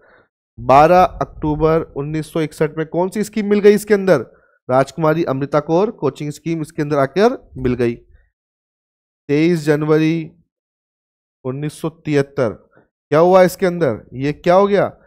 ये इसका नाम बदल के क्या हो गया? NSNIS, मतलब Netaji Subhash national institute of sports. कब हुआ? 23 जनवरी 1973। और एक और बात, 1 मई 1987 को क्या हुआ? ये किसके अधीन आ गया? ये साई के अधीन आ गया। क्यों? कैसे आ गया साई के अधीन? क्योंकि इसकी जो गवर्निंग बॉडी थी स्नाइप्स, वो भी किसके अधीन आ गई? साई के अधीन आ गई। तो उसी दिन ये भी क्या हो गई? साई के अधीन आ गई। ठीक है साथियों। यहां तक हो गया। अगला अपन चलते हैं। मक्का ट्रॉफी का मतलब क्या है भैया? मक्का का होता है मौलाना अबुल कलाम आजाद ट्रॉफी। कौन सी ट्रॉफी है? मौलाना अबुल कलाम आजाद ट्रॉफी। नाम क्या है? मौलाना अबुल कलाम आजाद ट्रॉफी। ये कैसी है? Running trophy. एक कैसी ट्रॉफी है? रनिंग, मतलब हर साल किसी और को मिल जाएगी। ऐसे नहीं है आपको मिल गई तो आप रख लोगे और घर ले जाओगे। नहीं भैया, अगले साल जो जीतेगा उसको मिलेगी। जब ये पहली बार चालू हुई थी 1956-57 में। कब चालू हुई थी? 1956-57 में। किसको मिली थी? बॉम्बे विश्वविद्यालय को। किसको मिली थी? बॉम्बे यूनिवर्सिटी। ये इंटर यूनिवर्सिटी ट्रॉफी है बेटा। कौन सी? अंतर विश्वविद्यालय, मतलब यूनिवर्सिटी को ही मिलेगी हमेशा। ठीक है साथियों। तो पहली बार जब वो 1956-57 में किसको मिली? बॉम्बे यूनिवर्सिटी को। सर्वाधिक किसने जीती अभी तक? गुरु नानक देव यूनिवर्सिटी पंजाब। ठीक है। सर्वाधिक किसने जीती? 24 बार गुरु नानक देव यूनिवर्सिटी पंजाब ने। आपसे पूछे अभी हाल ही में जो कौन जीता 24 के अंदर? चंडीगढ़ यूनिवर्सिटी। करंट की अगर आपसे कोई पूछे कि करंट में कौन जीता है इसको, तो चंडीगढ़ यूनिवर्सिटी। 3 बातें याद हो गई आपको इसके बारे में। पहली बात तो ये क्या है? रनिंग ट्रॉफी है। इसमें कितने रुपए मिलते हैं? प्रथम यूनिवर्सिटी को 15 लाख रुपए मिलते हैं। कब चालू हुई? 1956-57 में। किसके नाम पर चालू है? आजाद भारत के पहले शिक्षा मंत्री मौलाना अबुल कलाम आजाद के नाम पर चालू है। रनिंग ट्रॉफी है। पहली बार किसको मिली? बॉम्बे विश्वविद्यालय को। सर्वाधिक किसने जीती? गुरु नानक देव यूनिवर्सिटी। कितनी बार? 24 बार। अभी वर्तमान में कौन है इसका विजेता? चंडीगढ़ विश्वविद्यालय। ठीक है साथियों। आगे चलते हैं। अगला क्वेश्चन क्या है? निम्नलिखित में से कौन सा एक KKFI तत्वाधान में आयोजित राष्ट्रीय खो खो चैंपियनशिप टूर्नामेंट का हिस्सा नहीं है? मेरे हिसाब से इसका आंसर होना चाहिए पेरा खो खो चैंपियनशिप में। पेरा खो खो चैंपियनशिप KKFI नहीं कराता। बाकी तीनों, सब जूनियर नेशनल खो खो प्रतियोगिता, अखिल भारतीय आमंत्रण kho kho championship, federation cup, open national kho kho championship, तीनों KKFI के तत्वाधान के अंदर ही होती है। ठीक है साथियों। मैच में 30 मिनट की अवधि में 15-15 मिनट के 2 हिस्सों को विभाजित किया गया है और दोनों हिस्सों में से बीच में 5 मिनट का ब्रेक है होगी। ये पहली बात तो किसकी बात चल रही है? महिला कबड्डी की बात चल रही है। किसकी बात चल रही है? महिला कबड्डी।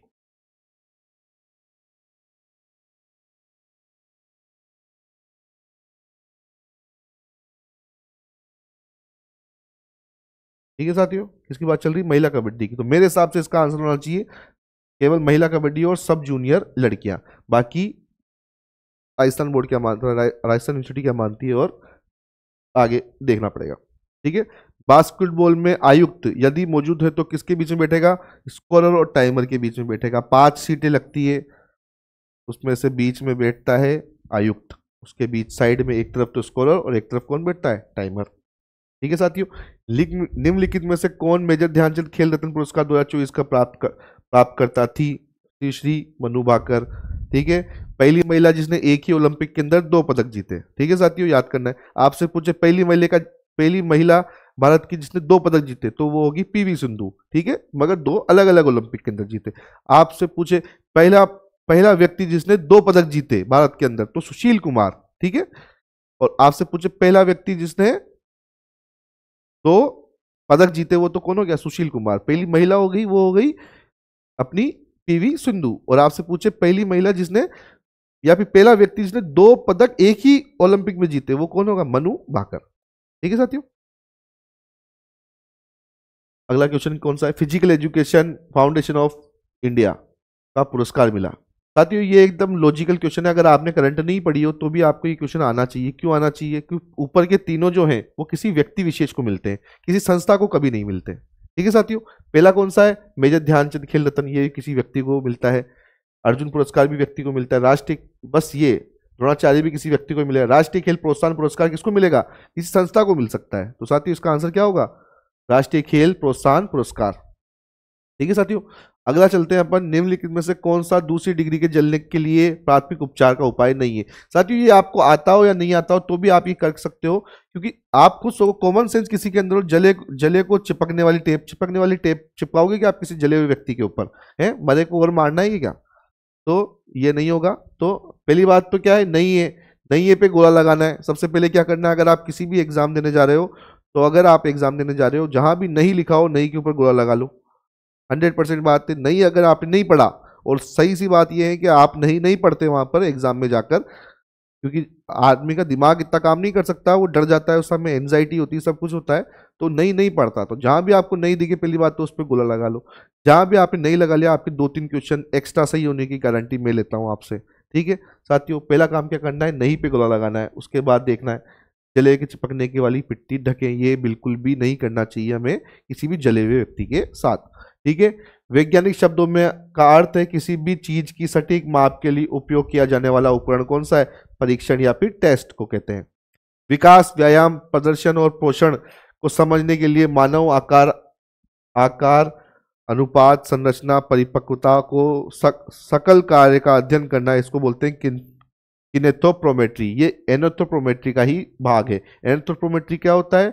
एनोथोप्रोमेट्री होता है किसी भी व्यक्ति के आयाम को समझना, आकार विकार को समझना, और उसका ही भाग क्या है? केनेथोप्रोमेट्री, मतलब उसके आकार, उसका अनुपात, संरचना, परिपक्वता, सकल कार्य को समझने का कार्य कौन करता है? केनेथोप्रोमेट्री। ठीक है साथियों,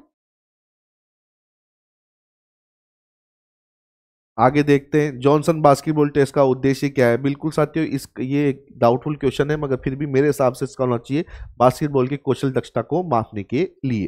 ठीक है साथियों, ये तो बिल्कुल इन्हें सिंपल क्वेश्चन दे दिया आपको। पहले तो ऊपर लॉकहार्ट बैडमिंटन प्रशिक्षण टेस्ट दे दिया। अभी किसने बनाया?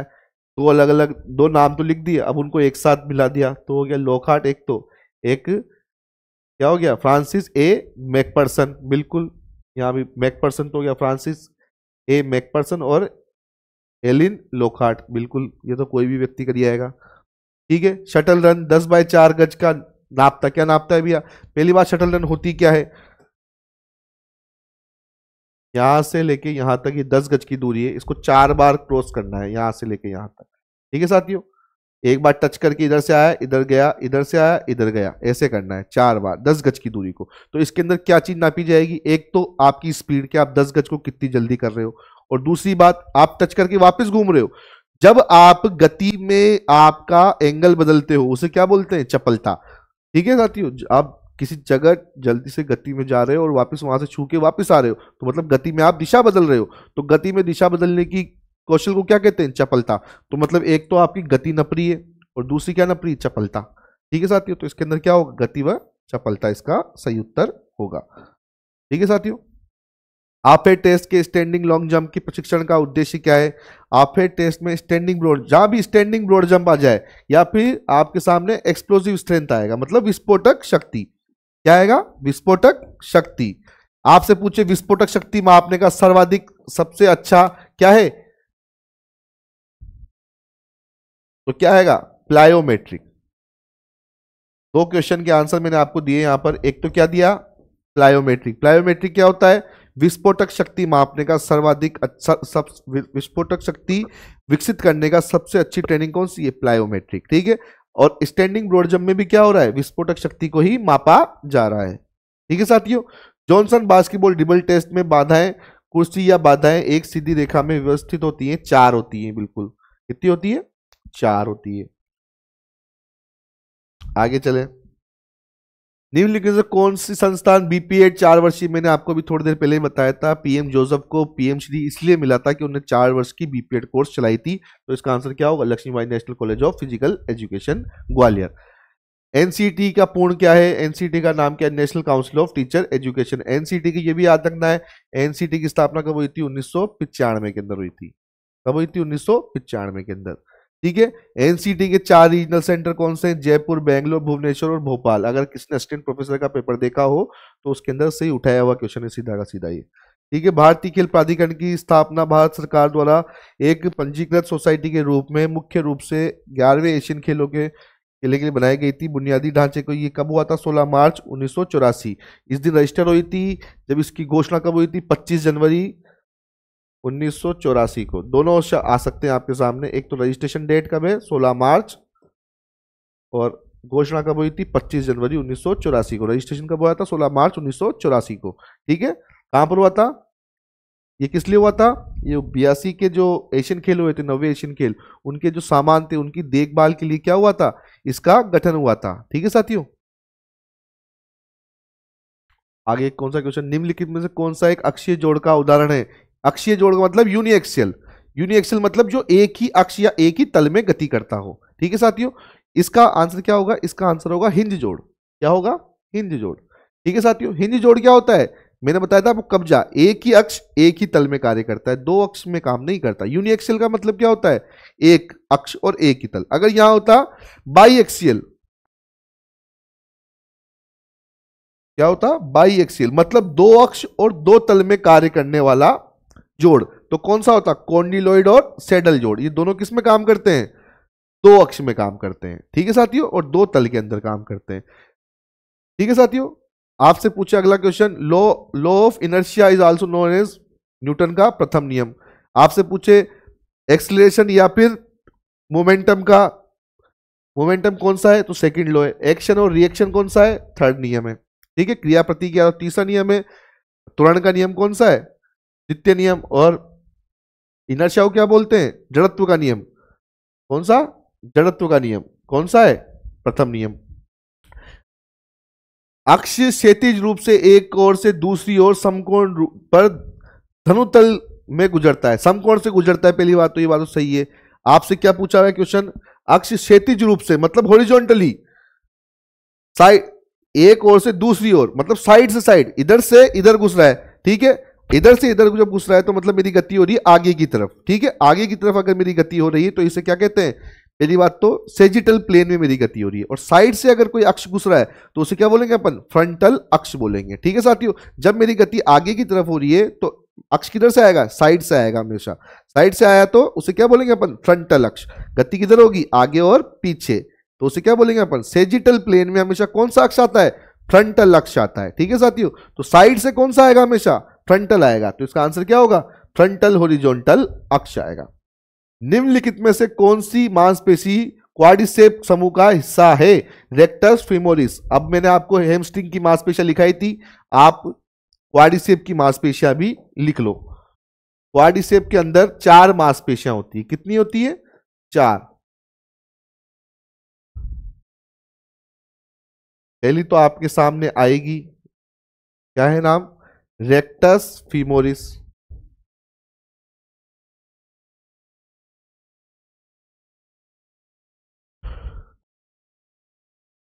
ठीक है साथियों।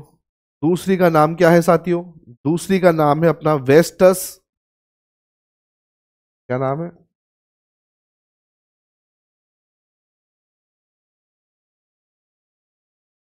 लेटरलिस।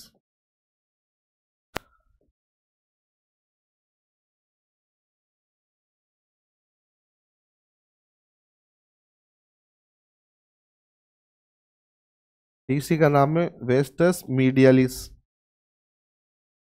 और चौथे का नाम है वेस्टस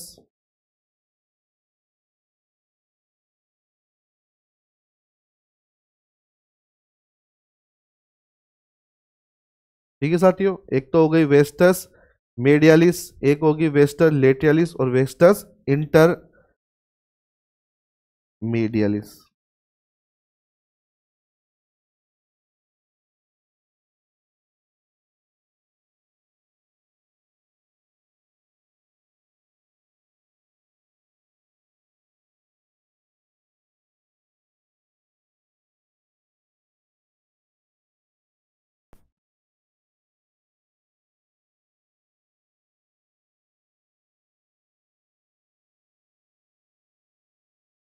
ठीक है साथियों, ये चार मांसपेशी के समूह को क्या बोलते हैं अपन? क्वाड्रिसेप बोलते हैं। क्या बोलते हैं? क्वाड्रिसेप। ठीक है साथियों, आगे चलें। जब शरीर का कोई अंग शरीर के केंद्र से दूर चला जाता है तो उसे क्या कहते हैं भैया? अगर दूर चला जाए तो उसे क्या बोलेंगे? एबडक्शन। मैंने आपको ट्रिक बताई थी, अगर पास आ रही कोई चीज तो उसे क्या बोलेंगे? एडक्शन। तो आगे क्या लग रहा है? एड। एड मतलब क्या होता है? जोड़ना। क्या होता है? एडक्शन का मतलब क्या होता है? एड के आगे क्या शब्द लग रहा है? एड। एड मतलब अंग्रेजी में क्या होता है? जोड़ना। ठीक है, तो अपन किसी चीज को अगर अपने पास आ रही है तो मतलब वो अपने शरीर से जुड़ रही है। तो जब पास आएगी कोई चीज तो उसे तो क्या बोलेंगे अपन? एडक्शन। जब दूर जाएगा तो उसे क्या बोलेंगे? एबडक्शन। क्या बोलेंगे? एबडक्शन। ठीक है साथियों, ये ट्रिक से अगर आप याद रखोगे तो आपको अच्छे से याद रहेगा। ठीक है साथियों, क्या है इसका आंसर? एबडक्शन। कोई चीज अगर शरीर से दूर जा रही है। आगे चलें।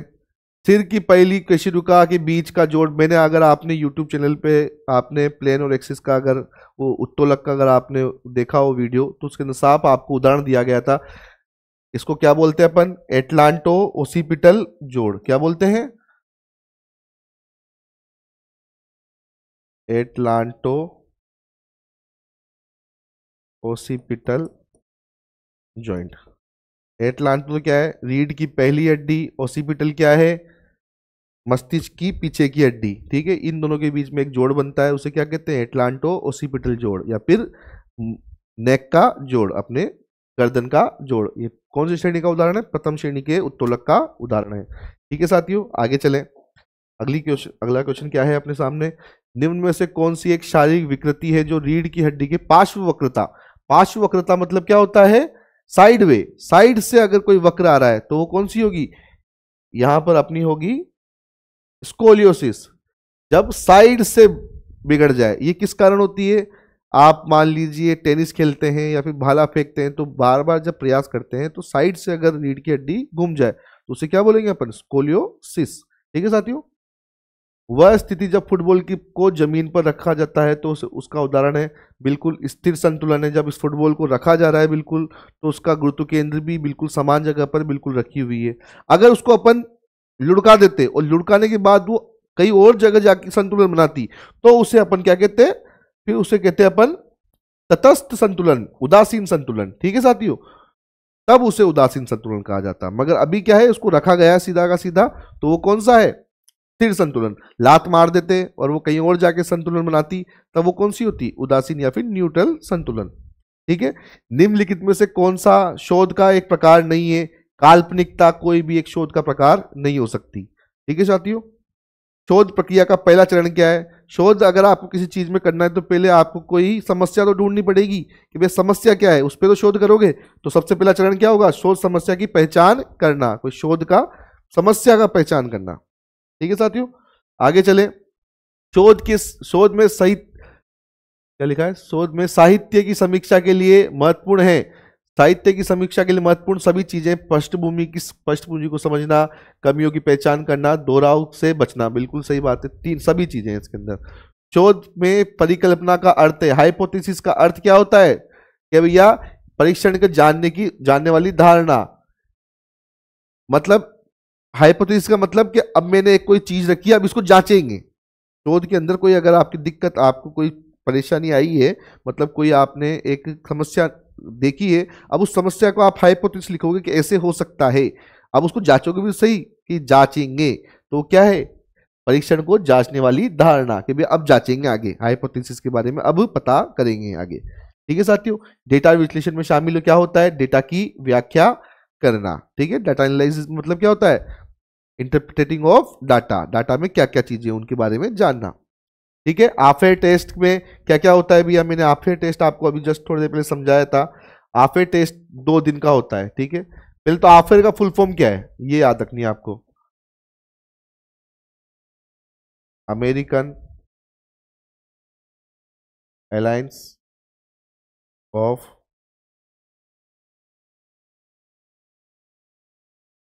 हेल्थ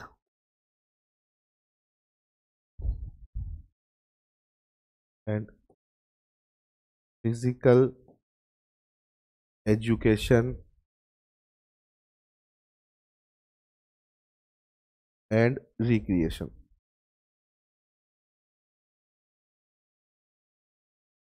किसने दी? पॉल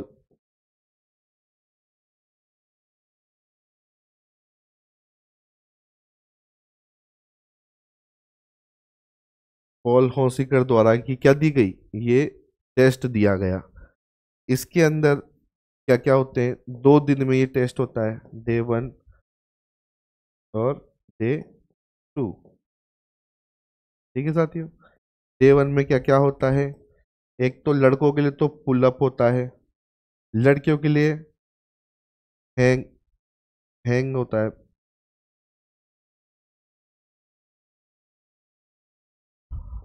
पुलअप, ठीक है। एक होता है बेंट नी सिटअप। कौन सी सिटअप? मोड़ के, घुटने मोड़ के सिटअप करना। ठीक है साथियों, और तीसरा होता है शटल रन। क्या होता है?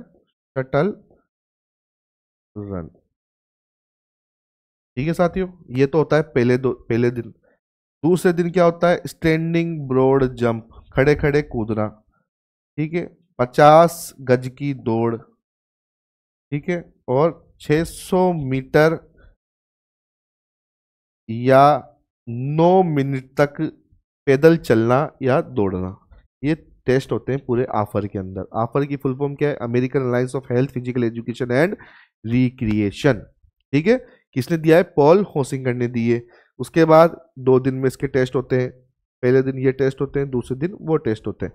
तो इसमें से कौन सा नहीं है? देखो आप, हाई जंप कहीं भी नहीं है, तो हाई जंप इसका सही उत्तर होगा कि भैया निम्न में से कौन सा एक आफर का भाग नहीं है? कौन सा नहीं है? ऊंची कूद नहीं है। रचनात्मक मूल्यांकन कब किया जाता है भैया? 2 प्रकार का मूल्यांकन होता है। पहली बात तो आपको याद रखना है, कितने प्रकार का मूल्यांकन होता है? 2 प्रकार का। एक तो होता है आपका, कौन सा होता है? फॉर्मेटिव। और एक कौन सा होता है? समेटिव। कैसा होता है? एक तो होता है फॉर्मेटिव, मतलब जब आप इवेल्यूशन करो, जब आपने पढ़ाया तभी पूछ लो, in the class, in the class. और समेटिव कब होता है? क्लास के बाद जब आप टेस्ट लेते हो। ठीक है, तो ये क्या पूछ रहा है यहां पर? ये पूछ रहा है रचनात्मक मूल्यांकन कब किया जाता है। फॉर्मेटिव पूछ रहा है ना, कब किया जाता है? प्रक्रिया के दौरान, मतलब इन द क्लास। ठीक है, मैं आपसे अभी पढ़ा रहा हूं और अभी आपसे क्वेश्चन पूछ लूं, उसे क्या बोलेंगे? Formative evaluation. अगर मैं अभी पढ़ाया और आपसे पीटीआई भर्ती में पूछा जाता है, उसे क्या बोलेंगे? Summative evaluation. ठीक है साथियों, आगे चलते हैं। अगला क्वेश्चन क्या है? निम्नलिखित में से कौन सा परीक्षण मोटर फिटनेस का आकलन करता है? इंडियाना मोटर फिटनेस टेस्ट भी एक आकलन है, जेसीआर भी आकलन है, ए और बी दोनों। जेसीआर का मतलब क्या होता है ये याद रखना है। जे का मतलब है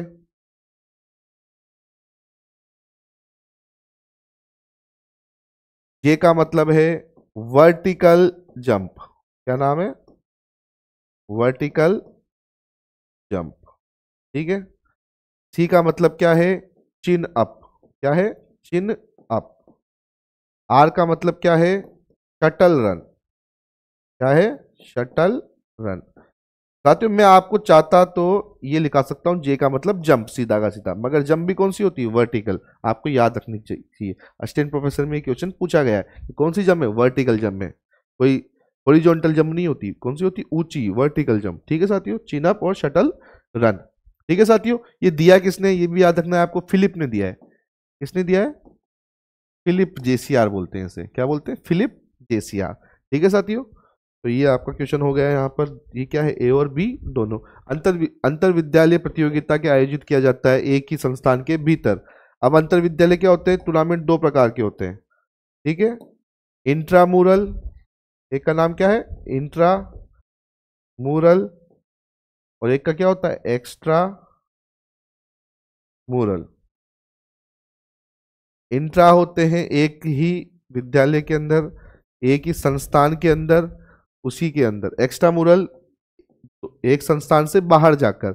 इंट्रामूरल क्यों, एक चारों दीवार के अंदर अगर कोई टूर्नामेंट हो रहे हैं उसे क्या बोलेंगे अपन, आपके स्कूल के अंदर कोई टूर्नामेंट हो रहे हैं तो उन्हें क्या बोलेंगे, अंतर विद्यालय। ठीक है, और बाहर हो रहे हैं तो उसे बही विद्यालय। अंतर विद्यालय का मतलब स्कूल के अंदर अंदर के बच्चे ही उसके अंदर भाग लेंगे। ठीक है, एक्स्ट्रा मूरल क्या होता है, जहां हमारा स्कूल किसी दूसरे स्कूल से भाग लेगा। अब इंट्रामूरल क्यों जरूरी है, ये क्वेश्चन पूछा जाता है कि हर बच्चे का एक तो प्रतिभागी हो, हर बच्चा उसमें भाग ले। ठीक है, कंपटीशन की भावना जागे, बच्चे साथ खेलें तो उसमें सहभागिता की भावना जागे। ठीक है, उसलिए तो कराए जाते हैं इंट्रामूरल। और एक्स्ट्रामूरल अपनी टैलेंट को निखारने के लिए या फिर टैलेंट का प्रदर्शन करने के लिए कौन से कराए जाते हैं, एक्स्ट्रा मूरल। आजकल क्वेश्चन अवधारणा से आते हैं कि इनकी जरूरत क्यों है। ठीक है, इंट्रामूरल किस लिए जरूरत है, क्यों सब बच्चे खेलें। कोई बच्चे ऐसे होते हैं जो स्कूल में नहीं खेलते, पढ़ाई में ही ध्यान देते हैं या फिर किसी और चीजों में ही ध्यान रहता है, तो बच्चे खेल नहीं पाते, उनका पूरा होलसम डेवलपमेंट नहीं हो पाता, इसलिए इंट्रामूरल कराए जाते हैं। आपकी जैसे स्पोर्ट्स मीट होती होगी आपके स्कूल, आपने खेली होंगे बचपन में, तो मतलब सब बच्चे खेलते हैं उसमें पूरे स्कूल के। ठीक है साथियों, उसलिए कराए जाते हैं इंट्रामूरल, सब में भाईचारे की भावना बढ़े और खेल का प्रदर्शन अच्छा हो, इसलिए तो कराए जाते हैं इंट्रामूरल। एक्स्ट्रामूरल आपकी कल्पना या फिर आपकी कौशल को विकसित करने के लिए या फिर कौशल का प्रदर्शन करने के लिए कराए जाते हैं। ठीक है साथियों, टूर्नामेंट कितने प्रकार के होते हैं, दो प्रकार के। अगर स्कूल की चार दीवारी में कराए जाए तो इंट्रामूरल, अगर स्कूल की चार दीवारी से बाहर कराया जाए या फिर दूसरे स्कूल से कराया जाए उसे क्या बोलेंगे, एक्स्ट्रा मूरल। ठीक है साथियों, भारतीय खेल प्राधिकरण साई का मुख्य जिम्मेदारी क्या है। सब मुख्य जिम्मेदारी अगर इसकी देखी जाए तो इनके अंदर से तो मुझे लगती है ये होनी चाहिए, राष्ट्रीय स्तर पर खेल उत्कृष्टता को बढ़ावा देना। कॉमनवेल्थ खेल कितने साल में होते हैं भैया, 4 साल में होते हैं। एक क्वेश्चन और याद रखना है कि 19वें कॉमनवेल्थ खेल कब हुए थे, 2010 के अंदर 19वें कॉमनवेल्थ खेल कहां पर हुए थे, नई दिल्ली के अंदर। ठीक है साथियों, इनकी शुरुआत कब हुई, 1930 के अंदर। कब हुई, 1930 के अंदर। कॉमनवेल्थ खेल की शुरुआत कब हुई, 1930 के अंदर, ये भी याद रखना है आपको। ठीक है साथियों, आगे चलते हैं। अब क्या है, राष्ट्रीय खेल महासंघों का मुख्य कार्य क्या होता है भैया, अपने संबंधित खेलों को बढ़ावा देना और विनियमित करना। ठीक है साथियों, अर्जुन पुरस्कार के लिए दिया जाता है, क्या दिया जाता है, एथलीटों द्वारा उत्कृष्ट प्रदर्शन के लिए दिया जाता है हमेशा। ठीक है साथियों, कोई बच्चों ने बहुत सारा ये लगाया खेलों में आजीवन उपलब्धि, आजीवन उपलब्धि नहीं है, क्या है, खेलों में उत्कृष्ट प्रदर्शन के लिए लाइफ टाइम अचीवमेंट। अगर ध्यानचंद लाइफ टाइम अचीवमेंट बोलता तो शायद अपन इसको लगा सकते थे, जो 2002 में चालू हुआ था, मगर ये लिखा हुआ नहीं है। अर्जुन पुरस्कार के बारे में पूछ रहा है तो खेलों में उत्कृष्ट प्रदर्शन के लिए दिया जाता है। बैडमिंटन में शटल का वजन कितना होता है, 4.7 से 5.50 ग्राम। ठीक है साथियों, बास्केटबॉल में एक टीम खेल को हार जाएगी कब, ये सारे काम करेगी तब हार जाएगी, टीम मौजूद नहीं है या फिर खेल शुरू होने के 15 मिनट तक खेलने के लिए तैयार 5 खिलाड़ियों को मैदान पर उतारने में असमर्थ है। बिल्कुल सही बात है, इसकी कार्रवाई खेल को खेलने जाने से रोकती है। बिल्कुल, यह क्रू चीफ द्वारा ऐसा करने के निर्देश के बाद खेलने में से इनकार कर देते हैं। बिल्कुल साथियों सही बात है, तीनों ही कारण इसके हो सकते हैं। आगे चलते हैं। 2025 विश्व एथलेटिक अपडेट के अनुसार अंतरराष्ट्रीय प्रतियोगिता में बैकस्ट्रोक लेज के लिए वर्तमान न्यूनतम आवश्यक लंबाई कितनी होती है। बैकस्ट्रोक लेज क्या होता है साथियों, एक चीज होती है जिसको पकड़ के बैकस्ट्रोक जब कूदते हैं ना, तो एक ऐसी चीज होती है वहां पर स्विमिंग पूल के अंदर जिसको पकड़ के पीछे धक्का देते हैं। ठीक है साथियों, उसे कहते हैं बैक स्ट्रोक लेज। ये न्यूनतम इसकी जो लंबाई होनी चाहिए 60 सेंटीमीटर होनी चाहिए। कितनी सी होनी चाहिए? 60 सेंटीमीटर। ठीक है साथियों, तो इसका आंसर होगा 60 सेंटीमीटर। ये बैक स्ट्रोक के अंदर ही काम आती है, स्विमिंग के अंदर बस। ठीक है साथियों, उसके बाद आपसे पूछे नवीनतम नियमों के अनुसार अंतर्राष्ट्रीय फुटबॉल मैचों में नियमित समय के दौरान प्रतिस्थापना की अनुमति है। साथियों ये देखो नियम बहुत दिक्कत वाला है। फीफा के अनुसार क्या है? फीफा के अनुसार नियम ये है कि आप कितने 5 सब्स्टिट्यूट कर सकते हो एक गेम के अंदर। कितने? 5 सब्स्टिट्यूट कर सकते हो। मगर यहां क्या लिखा हुआ है? यहां लिखा हुआ है कि क्या लिखा हुआ है? नियमित समय के अंदर, मतलब नियमित मतलब जब गेम चल रहा है उस समय के अंदर, नियमित समय के अंदर आप 3 बार कर सकते हो। सिर्फ कितनी बार कर सकते हो? 3 बार। ठीक है, ये ट्रिक क्वेश्चन है थोड़ा सा कि नियमित समय के दौरान कितनी बार कर सकते हो? आप 3 बार कर सकते हो। ठीक है साथियों, बीच में भी आप कर सकते हो, हाफ टाइम में भी आप बताकर, आप पहले ही उनको बता दो। ऐसे आप कितनी कर सकते हो? एक मैच के अंदर आप 5 सब्स्टिट्यूट कर सकते हो। ठीक है साथियों, मगर खेल चल रहा हो जब आप कितनी बार कर सकते हो?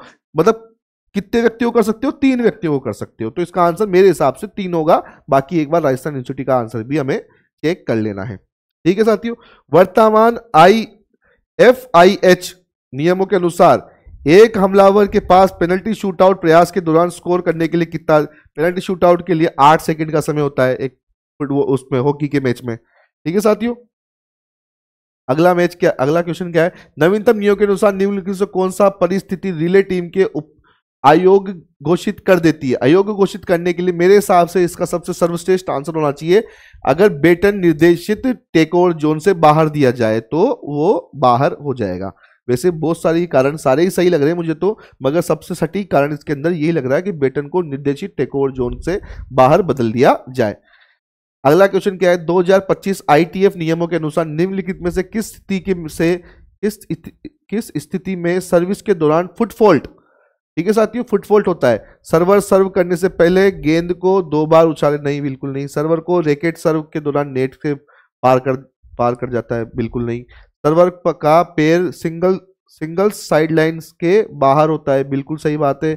सर्वर गेंद को मारने से पहले बेस लाइन पर या उसके ऊपर कदम रखता है। अब मेरी बात सुनो, बिल्कुल देखो, ये हो गया अपना क्या है? ये टेनिस का अपना ग्राउंड हो गया। ठीक है, ये होती है साइड लाइन, ये होती है सेंटर लाइन। यहां पर अगर अपना खिलाड़ी खड़ा है, ठीक है साथियों, ये दोनों ऑप्शन, कौन से ऑप्शन? ये दोनों ऑप्शन सही है फुट फॉल्ट के लिए। क्यों? देखो, अगर यहां से सर्विस कर रहा है कोई व्यक्ति, कहां से? यहां से। अगर वो इस लाइन के इस तरफ से भी कर दे, इमेजिनरी लाइन से, यहां से अगर वो इधर से भी सर्विस कर दे तो भी फॉल्ट है, बाहर से। ठीक है साथियों, अगर इस बेस लाइन पे भी वो पांव रख दे तो भी फॉल्ट है। सेंटर लाइन के इस तरफ कर दे तो भी फॉल्ट है, तीनों तरफ से फॉल्ट है। तो ये दोनों जो नीचे के 3 दोनों है, सर्वर गेंद को मारने से पहले बेस लाइन पर या उसके ऊपर कदम रख दे, बिल्कुल ये बात सही है, ये फॉल्ट है, एक तरह का फुट फॉल्ट है। और अगर पूछे सर्वर का पैर सिंगल लाइन साइड लाइन से बाहर होता है तो भी वो फॉल्ट है, बिल्कुल इस लाइन से अगर यहां से कर रहा है सर्विस और यहां आ जाए तो भी वो फॉल्ट है, दोनों तरह से फॉल्ट है। अब ये उनके ऊपर है, मेरे हिसाब से चौथा ऑप्शन उनको मानना चाहिए, मगर दोनों ही फॉल्ट है। ठीक है, 2025 FIH नियमों के अनुसार टीमों के को वीडियो रेफल का उपयोग करने की अनुमति है, बिल्कुल अनुमति है, मगर कहां पर अनुमति है? ये बात चल रही है हॉकी की। किसकी बात चल रही है? हॉकी की बात चल रही है। हॉकी की बात में अगर अपन देखें, क्या बात कर रहा है ये कि भैया हाँ ठीक है साहब, हमें क्या लेना है? वीडियो रेफर लेना है। ले सकते हो, बिल्कुल। एक टीम एक मैच के अंदर एक बार ही ले सकती है। कितनी बार ले सकती है? एक बार। ये 23 गज का जो है ना, ठीक है, ये 23 गज का जो दायरा है, इसके अंदर ही आप क्या ले सकते हो? आप वीडियो रेफर ले सकते हो। ठीक है साथियों, पहली बात तो इसके अंदर क्या लिखा हुआ है? प्रति मैच में एक बार 23 मीटर के क्षेत्र के भीतर किसी भी एम्पायर को निर्णय को ले सकते हैं, बिल्कुल सही बात है। ये वाला ऑप्शन 4 इसके अंदर सही होगा। ठीक है साथियों, ये हो गया अपना पूरा पेपर। बहुत अच्छा पेपर था, आशा है आप करके आएंगे। इसकी कट ऑफ अगर आप मुझसे जानना चाहते हैं तो मुझे लगता है इसकी कट ऑफ मिनिमम 50 नंबर अगर कोई व्यक्ति ले आता है तो उसको वहां पर बुला लिया जाएगा। ठीक है साथियों, बाकी आगे अगली उस क्लासों के लिए आप हमसे दिग्गज अकेडमी से बने रहे। बहुत बहुत धन्यवाद। जय हिंद भारत। साथियों 2 क्वेश्चन हमारे रह गए थे बीच में, तो उन 2 क्वेश्चनों को हम देखते हैं। जैसे एक तो था 53 नंबर का क्वेश्चन, वो बीच में थोड़ा सा रह गया था। तो एक क्वेश्चन क्या बोल रहा है, आईओसी का पूर्ण नाम क्या है? आईओसी का पूर्ण नाम है इंटरनेशनल ओलंपिक समिति। आज ही के दिन 23 जून को ये बनी थी। कब बनी थी? 23 जून को 1894 को ये इसका गठन हुआ था। कहां पर हुआ था? सरबोन, पेरिस के अंदर हुआ था। ठीक है साथियों, एक हमारा एक और क्वेश्चन छूटा हुआ है।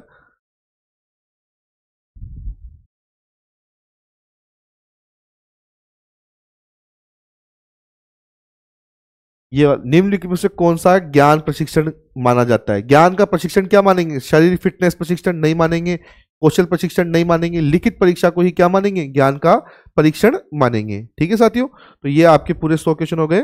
धन्यवाद। जय हिंद, जय भारत।